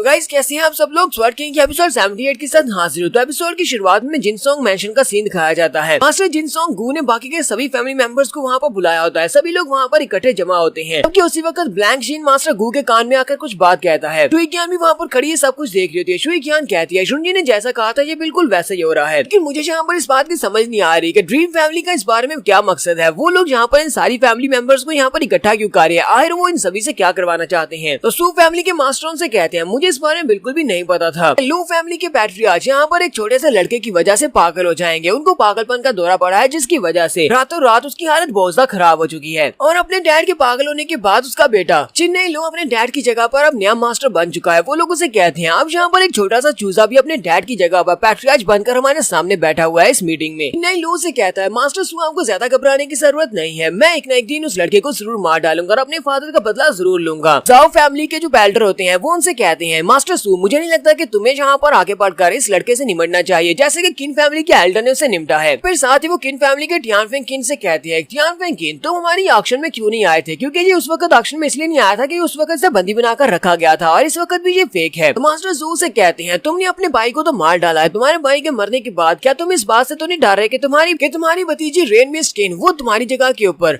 कब्जा कर लेगी और किन फैमिली की नई मास्टर बन जाएगी। बाकी के सभी लोग भी उसकी तरफ देखकर हंसना शुरू कर देते हैं और कहते हैं हम सभी लोगों को लगता है कि ऐसा ही है, इसी वजह से ये अपनी बांजी से बहुत ज्यादा डरता है। तो टियानफेंग किन उन लोगों से कहते हैं वो लड़की तो बहुत ज्यादा कमीनी है, वो इस वक्त क्लाउड चू की साइड के ऊपर हो चुकी है, वो जुनजी से मिल चुकी है, इसी वजह से मैं उस लड़की से बदला तो लेकर रहूंगा और दोनों को मार डालूंगा। फिर साथ ही वो एल्डर गू से कहता है एल्डर गू अगर आप मुझे ऑर्डर दे तो मैं उन दोनों लोगों को पकड़कर यहाँ पर लेकर आ जा सकता हूँ। एल्डर गू से कहते हैं ये तो बहुत ही अच्छी बात है कि तुम मेरे ऑर्डर्स को फॉलो करने को तैयार हो, लेकिन यहाँ पर कुछ और बात है। जुई फैमिली के प्रेसिडेंट से कहते हैं जुई फैमिली के प्रेसिडेंट आप तो हमेशा हमारी मीटिंग में नहीं आते, तो इस बार आप हमारी मीटिंग में क्यों चले आए हैं। जुई फैमिली का पैट्रियार्च से कहता है मास्टर गू आप तो ये बात अच्छी तरह से जानते हैं कि हमारी बैकग्राउंड स्पोर्ट में टाई क्लैन है, टाई क्लैन हमें सपोर्ट करता है, जिसकी वजह से हम बिजनेस एक ही बात के ऊपर विश्वास रखता है सिर्फ और सिर्फ पैसा कमाने पर। जबकि एक लड़का आ चुका है जो कि हमारे बिजनेस को ठप करने में तुला हुआ है, तो मेरा बिजनेस यानी कि जुई फैमिली का बिजनेस भी ठप होने की कगार पर है, इसी वजह से मुझे भी यहाँ पर आना पड़ा। हम सभी की इंटरेस्ट बिल्कुल सेम है, इसी वजह से हम सभी लोग यहाँ पर इकट्ठे हुए हैं। तो एल्डर को हंसना शुरू कर देते हैं और कहते हैं ये तो बहुत ही अच्छी बात है, पांचों की पांचों बड़ी फैमिलीज की सपोर्ट मेरे साथ है, अगर पांचों बड़ी फैमिलीज की सपोर्ट मेरे साथ हो तो हम लोग उस लड़के को आसानी से मार सकते हैं। एल्डर को उन सभी लोगों से कहते हैं तुम्हें एक बात अच्छी तरह से पता है कि हमने ये इमरजेंसी मीटिंग क्यों बुलाई है, क्योंकि क्लाउड चू यानी कि जुनजी ने जो बड़ी फैमिलीज के बिजनेसेस को ठप करने की ठान लिया और वो अपने बिजनेस को फैला रहा है। लास्ट टाइम ऑक्शन में उसने मास्टर लू के साथ कुछ ऐसा किया जिसकी वजह से वो पागल हो गए और इस सदमे की वजह से घर जाने के बाद उनकी मौत हो गई, जैसे वो उसका कातिल है। तो हमें यहाँ पर बाकी के सभी लोगों को भी संभल कर रहना होगा।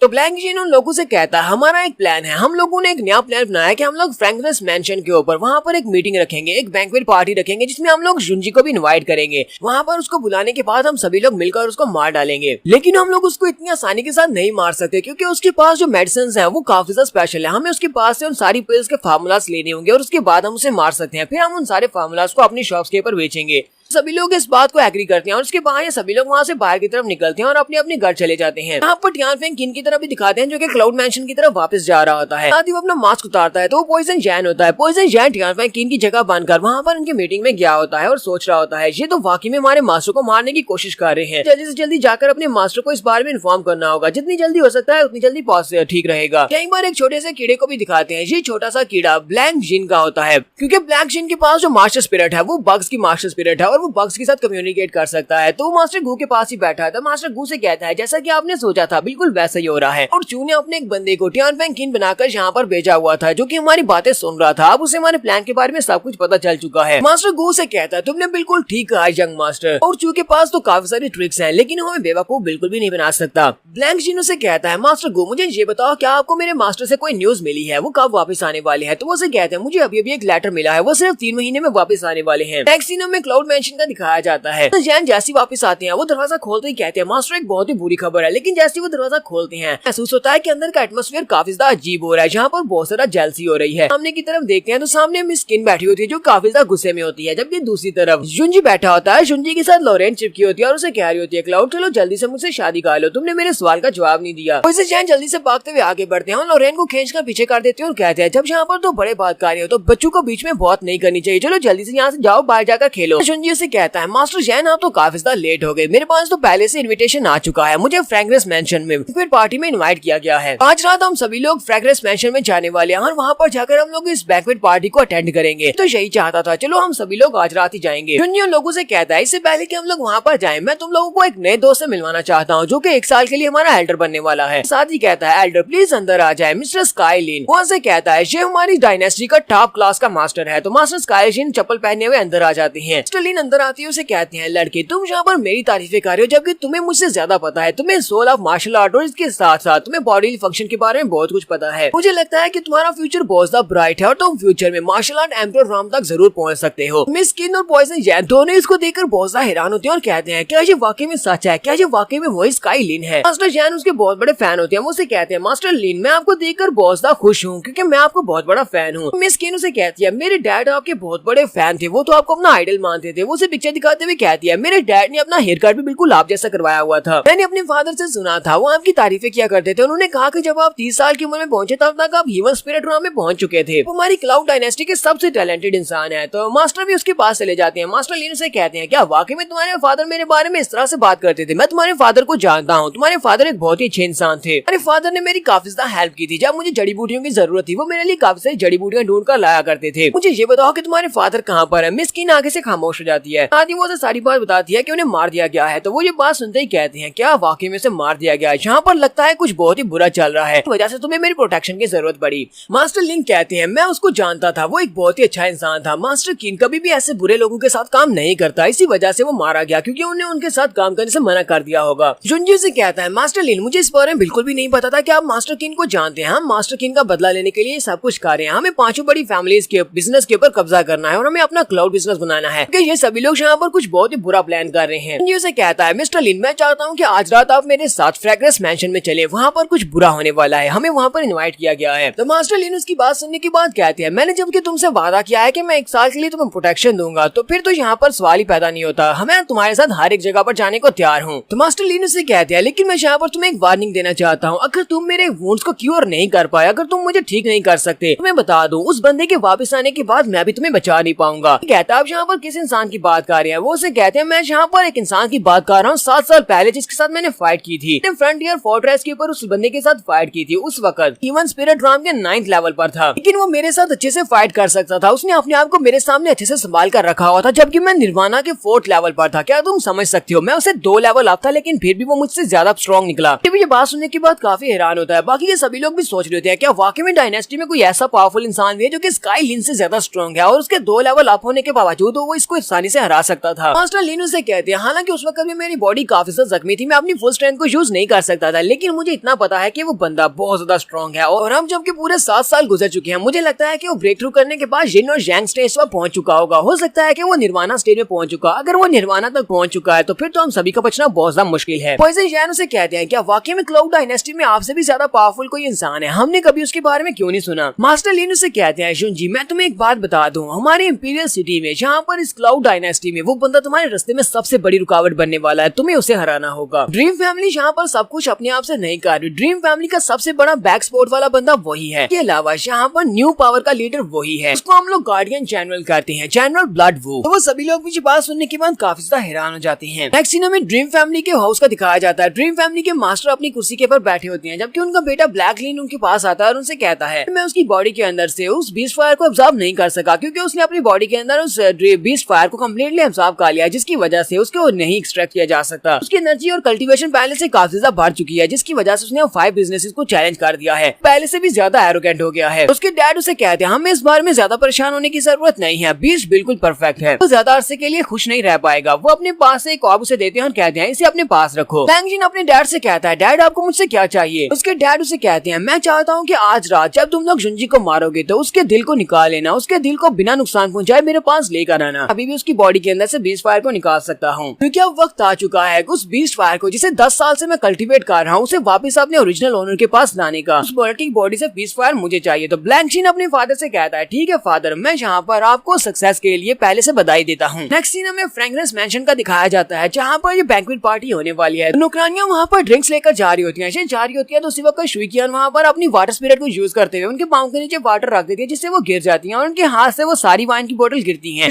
शुइकियान क्योंकि वाटर को कंट्रोल कर सकती है, वो सारी की सारी वाइन को वहाँ पर कंट्रोल कर लेती है और बॉटल्स को भी कंट्रोल कर लेती है। उन सभी से कहती है तुम सभी लोग ध्यान से काम नहीं कर सकती, तुम लोग अभी अभी सब कुछ गिराने वाली थी, और साथ ही वो उनमें से एक वाइन के अंदर पॉइजन भी मिक्स कर देती है। जल्दी से इन बॉटल को उठाओ और सही सलामत वहाँ पर पहुंचा दो, क्योंकि तुम्हारे मास्टर इस वक्त अंदर इंतजार कर रहे हैं। तो लड़कियां फिर से अपनी बॉटल्स को उठाकर अंदर चलना स्टार्ट करती है, जबकि शुई ज्ञान कह रही होती है जी मैंने अपना काम कर दिया, अब बाकी का सब कुछ तुम्हें करना होगा। तो यहाँ पर हम लोग अपनी एपिसोड 78 का एंड करेंगे। एपिसोड की एक्सप्लेनेशन अच्छी लगी हो तो कमेंट करके जरूर बताइएगा। चैनल को सब्सक्राइब कर दें, वीडियो को लाइक और शेयर कर दें। शुक्रिया। तो गाइस कैसे हैं आप सब लोग। स्वर्ड किंग के एपिसोड 79 के साथ हाजिर हो। तो लास्ट एपिसोड के एंड पे हमने देखा था कि शुई qian नौकरानियों के हाथ से उनकी वाइन गिरा देती है और साथ ही उसके अंदर पॉइजन डाल देती है। मास्टर गु जिंगसोंग के पास जाने वाली है, तो वो लड़कियां वहां से अपनी वाइन को दोबारा से उठाती हैं और लेकर अंदर की तरफ चली जाती हैं मीटिंग रूम में, जहाँ पर इस सारी बैंक्वेट पार्टी का इंतजाम किया गया है। यहाँ पर मास्टर गु जिंगसोंग और उनके साथ 5 बड़ी फैमिलीज के हेड बैठे होते हैं। ये सभी लोग यहाँ पर बैठे आराम से इंतजार कर रहे होते हैं। इन सभी को सिर्फ और सिर्फ एक ही बंदे का इंतजार होता है, यानी कि हमारे जुंजी का इंतजार होता है। इस वक्त एक बंदा भागता हुआ अंदर आता है और आकर कहता है क्लाउड बिजनेस के लोग यहाँ पर आ चुके हैं, क्लाउड फैमिली के लोग आ गए, जुंजी आ चुका है। जुंजी अपने साथ में स्किन और साथ में उसके पॉइजन जैन होते हैं जिन्होंने वो खोटा ओढ़ा होता है। ये तीनों यहाँ पर अंदर एंटर होती है। तो गु जिंगसोंग उसकी तरफ देखता है, सबके ब्लैक सीन भी उसके साथ ही खड़ा होता है। बाकी के सभी फैमिलीज के लीडर भी उन्हीं की तरफ ही देख रहे होते हैं। तो जुंजी वहाँ पर आते ही कहता है मेरा नाम क्लाउड चू है और मैं क्लाउड बिजनेस का ओनर हूँ। हमारे जुंजी के साथ जो तीसरा बंदा होता है यानी कि पॉइजन जैन जिनका मुखोटा ओढ़ा होता है, उस समय पॉइजन जैन नहीं होता बल्कि असली का टियानफेंग कीन होता है। टियानफेंग कीन वहीं पर अपनी साउंड ट्रांसमिशन को यूज करते हुए मास्टर गु से कहता है मास्टर गु प्लीज मेरी हेल्प करें, मैं असली का टियानफेंग कीन हूँ, इन लोगों ने मुझे बंदी बनाया हुआ है। आपके साथ टेबल के ऊपर जो टियानफेंग कीन बैठा हुआ है वो नकली है, वो इनका आदमी है। जुंजी उसकी तरफ देखता है, उसको घूरता है, फिर साथ ही अपनी पावर को यूज करते हुए उसे वहाँ पर शांत कर देता है। ब्लैक शीन भी इसी तरफ ही देख रहा होता है, वो भी जो देखकर समझ जाता है कि यहाँ पर कुछ तो गड़बड़ है। मास्टर गु तक ये मैसेज पहुंच जाता है, वो भी इस बात से काफी खुश हो जाते हैं क्योंकि उनके पास एक मौका होता है जहाँ पर इसको मारने का। तो गु जिंगसोंग उठकर खड़े हो जाते हैं और सभी लोग उसे कहते हैं जबकि सभी लोग यहाँ पर आ चुके हैं तो क्यों ना हम लोग अपनी बैंक्वेट पार्टी को स्टार्ट करें, चलो जल्दी से बैंक्वेट पार्टी को स्टार्ट करो। इसी वो लोग यहाँ पर बैंक्वेट पार्टी को स्टार्ट करने का कहते हैं, उसी वक्त वो सारे के सारे दरवाजे बंद हो जाते हैं और खिड़कियां भी बंद हो जाती हैं। पर मास्टर स्काईलिन की तरफ भी दिखाते हैं, वो इसी बैंक्वेट पार्टी जहाँ पर हो रही है इसी होटल की छत के ऊपर खड़े होते हैं और इंतजार कर रहे होते हैं। वो कहते हैं लड़के ने मुझे कहा था कि वो लड़का खुद ही अकेले जाकर उनसे फाइट करना चाहता है, इसी वजह से वो मुझे अंदर लेकर नहीं गया। लेकिन मैं भी यहाँ पर देखने के लिए काफी ज्यादा उत्साहित हूँ कि ये लड़का यहाँ पर क्या कर पाएगा, क्योंकि वहाँ पर काफी सारे प्रोफेशनल्स हैं और बहुत सारे पावरफुल मास्टर्स भी हैं। बाजू के बाद होने के बाद अंदर मिसाइलें चलाई जाती हैं और उसके बाद मास्टर गु जुंजी से कहते हैं प्लीज जूम जल्दी से बैठ जाओ, सभी लोगों के साथ बैठो ताकि तुम्हारे साथ यहाँ पर बात की जा सके। जू फैमिली के हेड उसे कहते हैं कहीं ऐसा तो नहीं है कि तुम्हें हमारे साथ बैठने में शर्म महसूस हो रही है क्योंकि तुम्हें लगता है कि तुम हमसे ज्यादा पावरफुल हो, हमारा बिजनेस भी हमसे ज्यादा बढ़िया है। जुंजियन से कहता है नहीं ऐसी कोई बात भी नहीं है, मैं यहाँ पर तुम्हारे साथ तो बैठ सकता हूँ लेकिन मेरा अपना एक स्टैंडर्ड है। वो साथ ही अपनी मास्टर स्पिरिट को रिलीज करते हुए मास्टर स्पिरिट को मटेरियलाइज करता है और उसे एक चेयर बना लेता है और उस चेयर के ऊपर बैठ जाता है। सभी देखने वाले बहुत ज्यादा हैरान हो जाते हैं और कहते हैं ऐसा कैसे हो सकता है, लड़का तो स्पिरिट गैदरिंग ग्राम में है और ऊपर से ये यहाँ पर अपनी मार्शल आर्ट की कल्टीवेशन को रियलाइज भी कर सकता है और उससे एक चेयर बना सकता है। मुझे नहीं लगता कि एल्डर गु भी यहाँ पर ये सब कुछ कर सकते होंगे, वो भी यहाँ पर अपनी स्पिरिट को मटेरियलाइज कर सकते होंगे। हमारा जुंजी अपनी चेयर के ऊपर बैठ जाता है और उनसे कहता है मुझे लगता है कि तुम सभी को तुम्हारा जवाब मिल गया होगा। जाओ फैमिली के हेड हमारे जुंजी से कहते हैं हाँ ये बात वाकई में सच है कि तुम्हारा क्लाउड बिजनेस इस वक्त लाइमलाइट में है, यानी कि तुम्हारे क्लाउड बिजनेस को पर लगे हुए हैं, वो बहुत ज्यादा तरक्की कर रहा है, तुम बहुत ज्यादा मतलबी इंसान हो। जुंजी कहता है क्या तुम्हें लगता है कि मैं कुछ ज्यादा ही मतलबी हूँ, लेकिन सभी लोगों को अच्छी तरह से पता है, हालांकि तुम सभी लोग तो यहाँ पर ये बिजनेस कर रहे हो और तुम सभी को अच्छी तरह से पता है कि बिजनेस करने के लिए आपको मतलबी होना पड़ता है, तभी आप यहाँ पर बिजनेस कर सकते हैं। जुंजी उनसे कहता है कि तुम सभी लोग यहाँ पर लू फैमिली की बात कर रहे हो, तो लू शुई फैमिली के लोग जो थे वो इस तरह की चीजें बेच रहे थे जो कि बहुत ज्यादा डिफेक्टिव थी, वो कस्टमर्स के लिए बहुत ज्यादा नुकसानदेह थी, इसी वजह से वो रंगे हाथों पकड़े गए और उनका बिजनेस डाउन हो गया। इसी वजह से क्या इसमें मेरी कोई गलती है? चिन्नाई लू उसकी बात सुनने के बाद से कहता है क्लाउड चू तुम यहाँ पर मुझे ऐसे सारी बातें करके गुस्सा नहीं दिला सकते हो, ना ही मैं यहाँ पर गुस्सा होने वाला हूँ, क्योंकि किसी मरने वाले इंसान की सुनने के बाद गुस्सा होने का क्या फायदा जो कि अभी थोड़ी देर के बाद यहाँ पर मरने वाला है। तुम्हारा जुंजी से कहता है मिस्टर लू लगता है कि तुमने मेरी बात को गलत समझ लिया, आज मैं यहाँ पर तुम सभी को प्रवोक करने के लिए नहीं आया बल्कि मैं तुम सभी से बिजनेस की बात करने के लिए आया हूँ। वो लोग भी इसकी बात सुनने के बाद काफी ज्यादा हैरान होते हैं। तो टियानफेंग कीन उसे कहता है तुम यहाँ पर कौन से पीस की बात करते हो, लगता है कि तुम हमारे साथ कोई समझौता करना चाहते हो, लोग तुम्हारे साथ समझौता करने को तैयार हैं, अगर तुम अपने क्लाउड बिजनेस को बंद कर देते हो तो हम लोग तुम्हारे साथ समझौता कर लेंगे, हम तुम्हारी जान बख्श देंगे और इसके साथ मेरी कुछ और शर्तें भी हैं। तुम्हें अपने पास जितने भी एलिक्सर्स के फार्मूला हैं वो सारे के सारे मुझे देना होंगे और साथ में उस ट्राइपॉड को भी मुझे देना होगा और साथ में स्किन भी मेरी हो जाएगी, उसे मुझे दे दो और मैं तुमसे वादा करता हूँ कि मरने के बाद तुम्हारी बॉडी को बिल्कुल इंटैक्ट छोड़ देंगे, यानी कि उसके पीसेस नहीं करेंगे। बाकी के सभी लोग भी वहाँ पर हंसना शुरू कर देते हैं, जबकि इनमें से जू फैमिली के बेल्टर जो होते हैं वो मिस किन से कहते हैं, मिस किन क्या तुम यहाँ पर क्लाउड शू के लिए सैक्रिफाइस देने को तैयार हो? क्या तुम्हें लगता है कि तुम इसके लिए अपनी जान दांव पर लगाओगी? हमारा शुंजी उसकी बात सुनने के बाद कहता है, मिस्टर जू तुम्हें इस बारे में क्या लगता है? तुमने यहाँ पर जो भी बात की है इस बात के करने पर मैं तुम्हारी जान भी ले सकता हूँ, इसलिए सोच समझ कर बात करो। शुंजी उन लोगों से कहता है, क्या तुम लोगों को लगता है कि मेरा क्लाउड बिजनेस इतना ज्यादा कमजोर बिजनेस है? तुम सभी लोगों में से कोई भी यहाँ पर आएगा और हमें दीवार के साथ लगा देगा? ऐसा नहीं हो सकता। बिजनेस एक बहुत ही पावरफुल बिजनेस है। मैं तो आज यहाँ पर तुम सभी लोगों से मदद लेने के लिए आया था ताकि तुम सभी लोग अपने बिजनेस को मेरे बिजनेस के साथ मर्ज कर दो और उसके बाद तुम लोगों को भी काफी ज्यादा फायदा होगा। चिन्नई लू से कहता है, तुम्हें क्या लगता है कि तुम कौन हो? तुम्हारी औकात ही क्या है? तुम बाहर से आकर हमारे साथ आकर हमें कोऑपरेट करने का कह रहे हो? इसे कोई भी तुम्हारे साथ कोऑपरेट नहीं करना चाहता। शुंजी से कहता है, लगता है कि तुम यहाँ पर सिचुएशन को ठीक तरह से रीड नहीं कर पा रहे। हम लोग यहाँ पर क्वालिटी की बात करें तो हमारी पिल्स की क्वालिटी तुम्हारी क्वालिटी से बहुत ज्यादा बेहतर है और हम लोग अपनी क्वालिटी को यूज करते हुए तुम्हारे सभी के बिजनेस को ठप कर सकते हैं। इसलिए मैं तुम्हें यहाँ पर एक मौका दे रहा हूँ ताकि तुम लोग अपने बिजनेस को बनाए रख सको, तुम लोग भी इससे प्रॉफिट हासिल कर सकते हो। तो शुंजी यहाँ पर उन सभी लोगों को एक ऑफर देता है। वो उनसे कहता है, अगर तुम सभी लोग यहाँ पर इस बात को एग्री करोगे, तुम सभी लोग हमारे बिजनेस के साथ अपने बिजनेस को मर्ज करोगे, कि तुम सभी लोग आज के बाद मुझे ओबे करोगे और मैं तुम्हारा सीईओ बन जाऊंगा, उसके बाद तुम सभी को इसका शेयर मिला करेगा। इससे हम लोग ना सिर्फ यहाँ पर बहुत ज्यादा पैसा बनाएंगे कि हम लोग यहाँ पर एक बहुत बड़ी फोर्स क्रिएट कर सकते हैं, इतनी बड़ी फोर्स के जिससे हम लोग पूरे के पूरे सिटी के ऊपर कब्जा कर सकते हैं, क्लाउड एम्पायर हमारा हो जाएगा। ये बात सुनते ही वो सभी लोगों के कान में एक घंटी बजती है। वो सभी लोग यहाँ पर सोचने मजबूर हो जाते हैं, किसी लड़का यहाँ पर पूरे के पूरे इंपीरियल सिटी बल्कि पूरी की पूरी डायनेस्टी के ऊपर कब्जा करने के बारे में सोच रहा है। तो मास्टर सू से कहते हैं, लड़के मुझे तो लगता है कि तुम या तो कोई बहुत बड़े बेवकूफ हो या फिर कोई पागल हो। तुमने यहाँ पर कौन सी बात कर दी? तुम पूरी डायनेस्टी के बिजनेस के ऊपर कब्जा करना चाहते हो। यहाँ पर ये वाली बात करने के बाद पहले से मुश्किल में पड़ चुके हो, तुम्हें ये बात यहाँ पर नहीं करनी चाहिए थी। तुम अभी भी यहाँ पर हमसे ये कह रहे हो कि हम अपने बिजनेस को तुम्हारे साथ मर्ज कर ले। हमारा शुंजी से कहता है, मास्टर सू आपकी फैमिली एक बहुत ही बड़ी फैमिली और आपका बिजनेस भी काफी अच्छा है, तो आपको क्या लगता है कि आपके यहाँ पर इतने बड़े इरादे नहीं होने चाहिए? आपको भी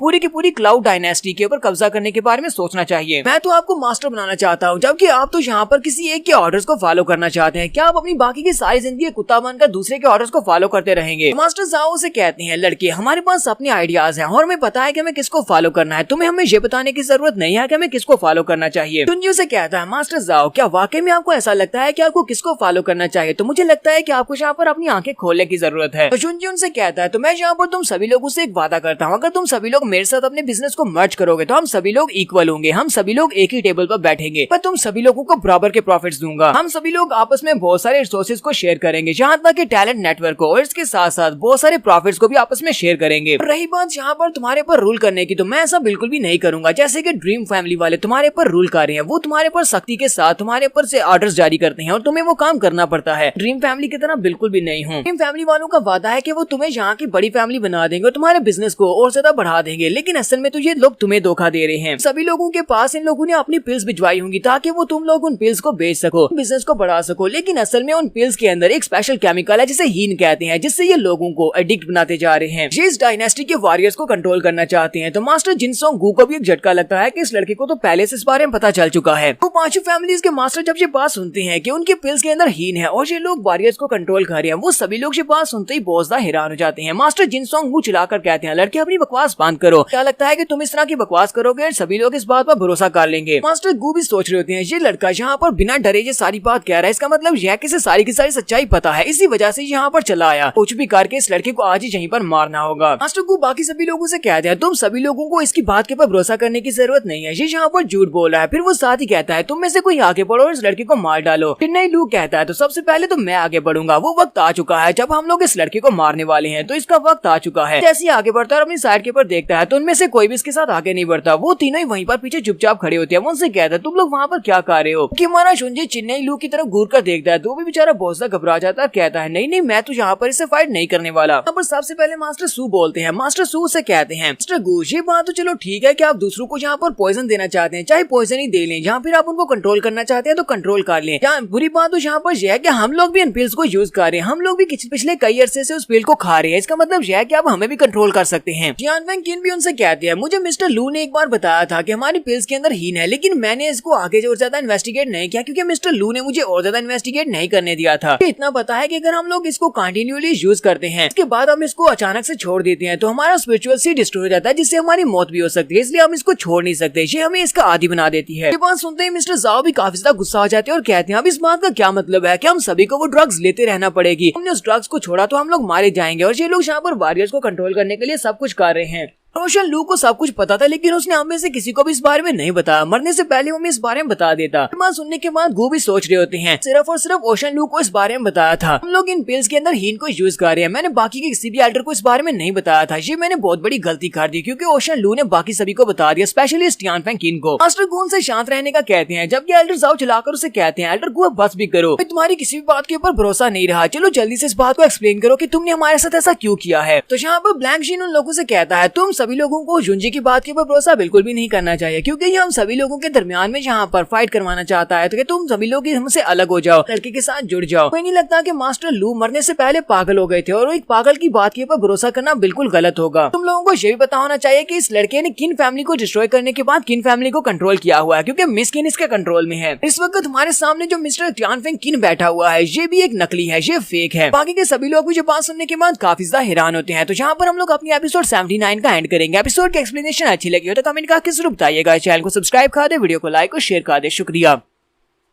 तो गाइस कैसे हैं आप सब लोग? स्वर्ड किंग के एपिसोड 80 के साथ हाजिर हो। तो लास्ट एपिसोड के एंड पे हमने देखा था कि ब्लैंक जिन बाकी सभी लोगों से कहता है, तुम सभी लोगों को यहाँ पर इस लड़के की बातों के ऊपर विश्वास करने की जरूरत नहीं है, ये झूठ बोल रहा है। लड़के ने लू फैमिली के एल्डर को पागल कर दिया था, और एक पागल की बात को कैसे माना जा सकता है, और किन फैमिली को ये लड़का कब से कंट्रोल कर रहा है, क्योंकि मिस्किन इसके साथ है। हमारे सामने जो बंदा बैठा हुआ है टियान फेंग किन, ये भी एक नकली है, ये असली का नहीं है, बल्कि ये जुनजी का ही आदमी है, यहाँ पर इसका मुखौटा पहनकर बैठा हुआ है। ब्लैंक जिन उन लोगों से कहता है कि तुम सभी लोगों को इस बात के ऊपर विश्वास नहीं है, तो फिर ठीक है, मैं तुम सभी लोगों को ये बात साबित करके दिखाता हूँ। वो जल्दी से उसके ऊपर अटैक करने के लिए आगे बढ़ता है, यानी टियान फेंग किन के ऊपर अटैक करने के लिए आगे बढ़ता है। वो जैसे उसके ऊपर अटैक करने लगता है, उसी वक्त वहाँ पर जितनी मिसालें होती हैं वो सारी की सारी बुझ जाती हैं और अंधेरा हो जाता है। वहाँ पर अंधेरा होता है, अंधेरा होने के बाद दिखाते हैं कि वहाँ पर किसी की मौत हो जाती है। जब ब्लैंक जिन वहाँ पर अपने पंजे को घुमाते हुए अटैक करता है, तो वो सामने उसके टियान फेंग किन होता है, तो टियान फेंग किन मर जाता है, उसका ब्लड बहता है। फिर से वहाँ पर लाइट रोशन हो जाती है, यानी कि जितनी मोमबत्तियां होती हैं वो फिर से जल जाती हैं। उसके बाद दिखाते हैं कि टियान फेंग किन मर चुका होता है। बाकी के तीनों मास्टर से देखकर बहुत ज्यादा हैरान होते हैं और कहते हैं, इसने तो वाकई में किन को मार दिया है। ब्लैंक जिन उसे मारने के बाद उन लोगों से कहता है, क्या तुम लोगों ने देखा कितनी आसानी के साथ इसको मार दिया है, जबकि इस असली के टियान फेंग किन का लेवल मुझसे हाई है, वो इतनी आसानी के साथ कैसे मार सकता है। तो सिर्फ और सिर्फ एक पपेट है जिसने अपने चेहरे के ऊपर मास्क लगाया हुआ है, ये असल में जुंजी का आदमी है। मैं अभी इसका मास्क उतारता हूँ और अपने पंजे को आगे बढ़ाता है, उसके चेहरे के ऊपर लगाते हुए उसके चेहरे के ऊपर से सारी खाल को उधेड़ देता है, लेकिन उसके चेहरे के नीचे से कोई भी मास्क नहीं निकलता, बल्कि उस बेचारे के ऊपर से सारा चमड़ा भी उतर जाता है। ये देखकर तो ब्लैंक जिन खुद भी काफी ज्यादा हैरान हो जाता है और कहता है, ऐसा कैसे हो सकता है, ये तो असली है। वहाँ पर लाइट बुझी थी। उसी वक्त यूई फैमिली का जो एल्डर था, पॉइजन जैन को वहाँ से चेंज करके असली के टियान फेंग किन को वहाँ पर बिठा दिया था। पॉइजन जैन हमारे जुंजी के पीछे आने के बाद से कहते हैं, मास्टर मुझे बचाने के लिए आपका शुक्रिया। जुंजी से कहता है, जाओ जाकर रेस्ट करो, तुम्हारा मिशन पूरा हो चुका है। हमारा जुंजी तालियां बजाते हुए आगे बढ़ता है और उसे कहता है, ब्लैंक जिन तुमने यहाँ पर वो काम कर दिया जो कोई आम इंसान नहीं कर सकता था। तुमने यहाँ पर टियान फेंग किन को सजा दे दी ताकि तुम लोग